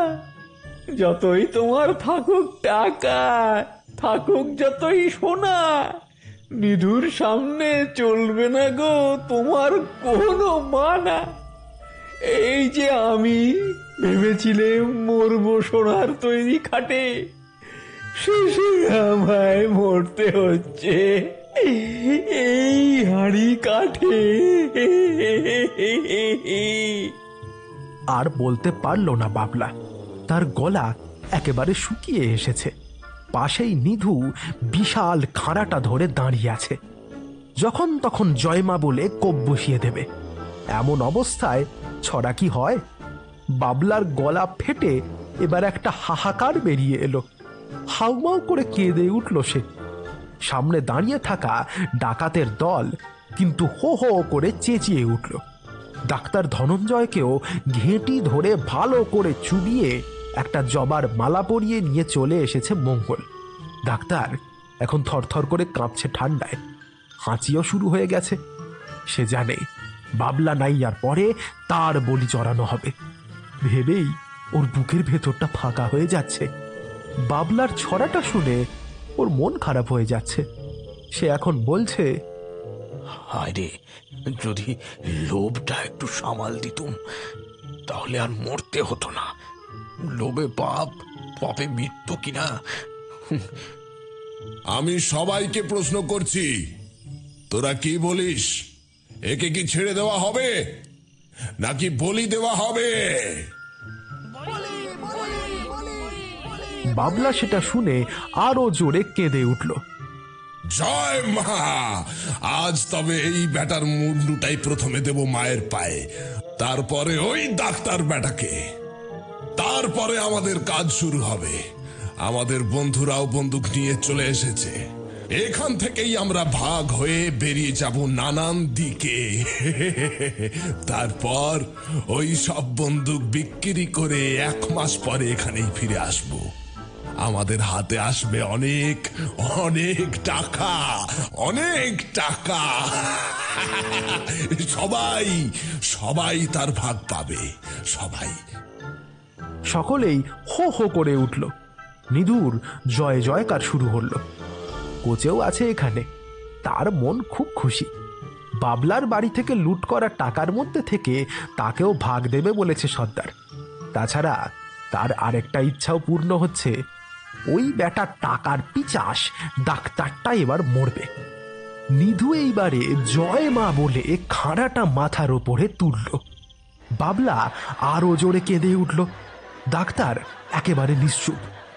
বাকিরা চিৎকার করছে, ঢাকঢোল বাজছে। নিধু আবার চেঁচিয়ে উঠে এবারে খাঁড়াটা নামিয়ে আনলো। কিন্তু বাবলার ঘাড়ে পড়ার আগের অল্প কটা সেকেন্ডের মধ্যে যা হলো তা এখানকার সকলকে একেবারে তাজ্জব করে দিল। ভ্যাবলাকে পেতনি এখানে নিয়ে এসেছে এই কিছুক্ষণ আগে। একটা গাছের উপরে উঠে সবটাই দেখছিল সে। টাকা লোভী ডাক্তার আর বাবলার এহেন অবস্থা দেখে সত্যি বলতে ওর প্রথমে একটু মজাই হচ্ছিল। ভেবেছিল ঠিকই হচ্ছে ব্যাটাদের সাথে, কিন্তু যতই হোক ওর মনটা নরম বলে কথা। আর এখন যখন ও বুঝতে পারছে এদের একেবারে নিধু বলি চড়াবে, তখনও স্থির থাকতে পারল না। পেতনিকে বলল, শোন, তুই যদি এখনই ডাকাতগুলোকে সাহেস্তা করে ওই দুজনকে বাঁচিয়ে দিস, তাইলে আমি তোকে একসাথে 10টা মাছ দেব। পেতনিরও লোভ কম নয়, সে এক কথায় রাজি। এরপরে ভ্যাবলাকে আর কিছু করতেই হলো না। গাছের ওপরে বসে ও শুধু দেখল হঠাৎ করে জায়গাটায় ঝড় উঠল। ওই সব সন্ডা মার্কা ডাকাতগুলো সব এদিক ওদিক থার্মোকলের মতো উঠতে শুরু করে দিল। এমনকি নিধু পর্যন্ত উড়ে গিয়ে বেশ কিছুটা দূরে পড়ল। অদ্ভুতভাবে শুধু বাবলা আর ডাক্তারের কিচ্ছু হলো না। কয়েক সেকেন্ডের মধ্যে সবকিছু লন্ডভন্ড হয়ে গেল। ভ্যাবলা এবারে পেতনিকে বলল ডাকাতগুলোকে এক জায়গায় করে ভালো করে বেঁধে দিতে। পেতনি তাই করল। তারপরে বাবলা আর ডাক্তারকে অজ্ঞান করে তার ডিঙায় তুলে নিয়ে গেল। এরপরে ভ্যাবলা চুপচাপ জায়গাটা ছেড়ে দিল। ভ্যাবলার বুদ্ধির অভাব নেই। বন্দুকগুলো যে বেআইনি সেটা বুঝতে তার কোনো সমস্যা হয়নি। বন্দুক বোঝায় ভুটভুটি 3টে সে এক জায়গায় নোঙর করে রেখেছে আগেই। ঠিক করেছে ঘেরঘেরেপুরে পৌঁছেই দারোগা বাবুকে সবটা জানিয়ে তাকে নিয়ে আসবে।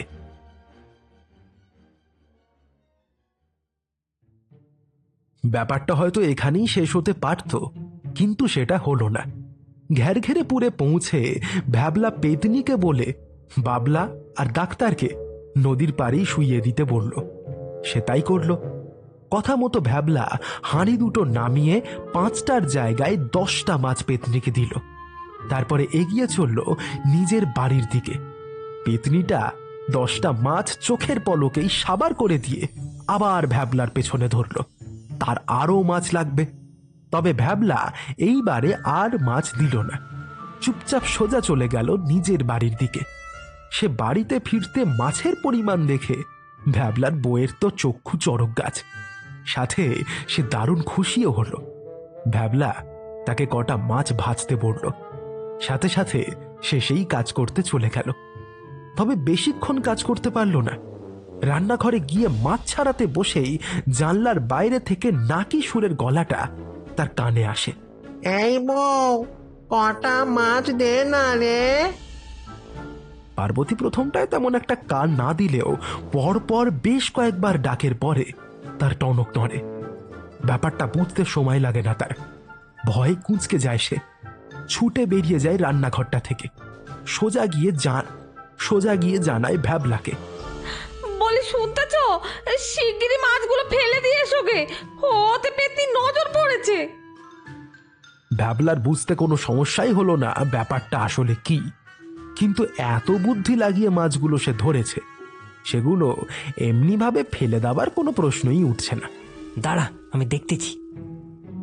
ভ্যাবলা সোজা চলে যায় রান্নাঘরে। দেখলো কয়েকটা কোটা মাছ মাটিতে পড়ে আছে। জ্বলন্ত উনুনে কড়াই বসানো, তাতে তেল ফুটছে। ভ্যাবলার মনে পড়ে গেল পেতনি বলেছিল যতক্ষণ না কেউ তাদের মাছ দেয় ততক্ষণ ওরা মাছ খেতে পারে না। সাথে সাথে ভ্যাবলার মাথায় একটা বুদ্ধি খেলে গেল। সে জানলার দিকে এগিয়ে বলল, এই তুই আবার কেন এইছিস? কেন আবার? মাছ দে না রে। তোকে তো মাছ দিলুম, যা কয়েছিলাম তার বেশি দিলুম, তাও হচ্ছে না। দে না রে। ভ্যাবলা বুঝলে এ সহজে পিছু ছাড়বে না। সে এবারে বলল, বেশ, আয় দেখি জানলার নিচে, হা করে থাক, আমি মাছ দিচ্ছি। এরপরে ভ্যাবলা বউকে বলল একটা কাঁচা মাছ জানলার বাইরে ধরতে। সে ধরল, তবে ছাড়ল না। কি হলো দে, আমি তো হাঁ করে বসে আছি। ভ্যাবলা এবারে আর কিছু না বলে কড়াই ভর্তি ফুটন্ত তেল জানলার বাইরে ঢেলে দিল। সাথে সাথে চারদিক কেঁপে উঠল একটা নাকি সুরের চিৎকারে।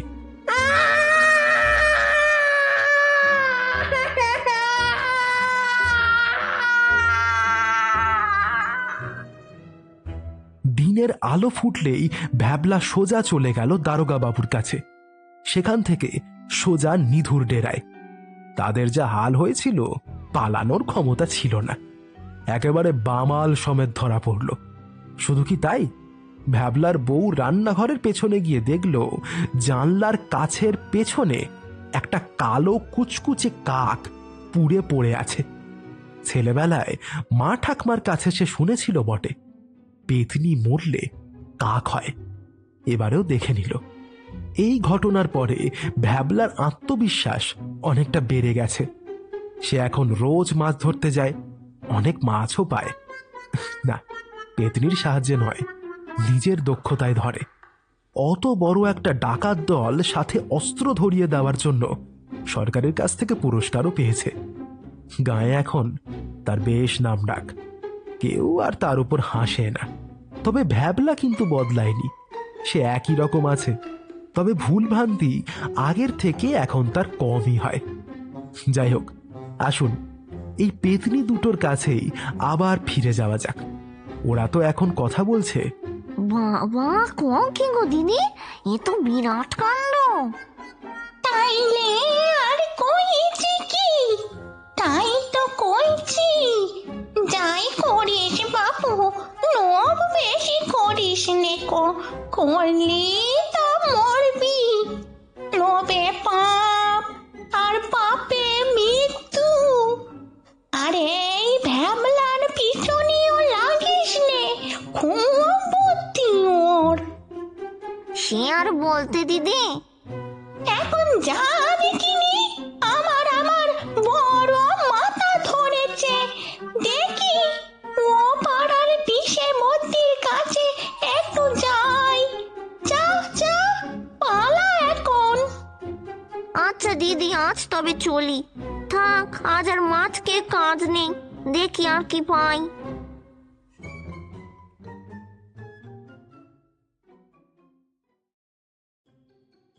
শেষ হলো আজকের গল্প পেতনি মোড়ে কাক। গল্পে পদ্মর চরিত্রে পিয়ালি, নতুন পেতনি অধ্যায়, ভাবলা, ডাক্তারের হেল্পিং হ্যান্ড এবং মাছওয়ালা বিপুল, কোচে ঋদ্ধি, ধনঞ্জয়, কৌশিক, চন্দন, বুবাই, পার্বতী, রুবিনা, ক্যাবলা, সৌরভ সাহা, নিমাই খুড়ো, সায়ন্তন, নিধু ডাকাত, প্রীতম ফ্রম নোটে গাছতলা, বাবলা নাইয়া এবং ক্রেতা Partha, Chandi, Shubhankar. Soundscape by Bipul, scripted by Shubhankar, poster design by Roumajit. গল্প পাঠ, গল্পের সূত্রধর, পর্ব পরিচালনা বিনোদ খুড়ো এবং বিমলা পেত্রীর চরিত্রে আমি আসঞ্জন। সামনের রবিবার ফিরে আসবো আরও একটি অভিনব গল্প নিয়ে, তাই কান রাখুন শুধু গল্পের জন্য ইউটিউব চ্যানেলে। নমস্কার, শুভরাত্রি।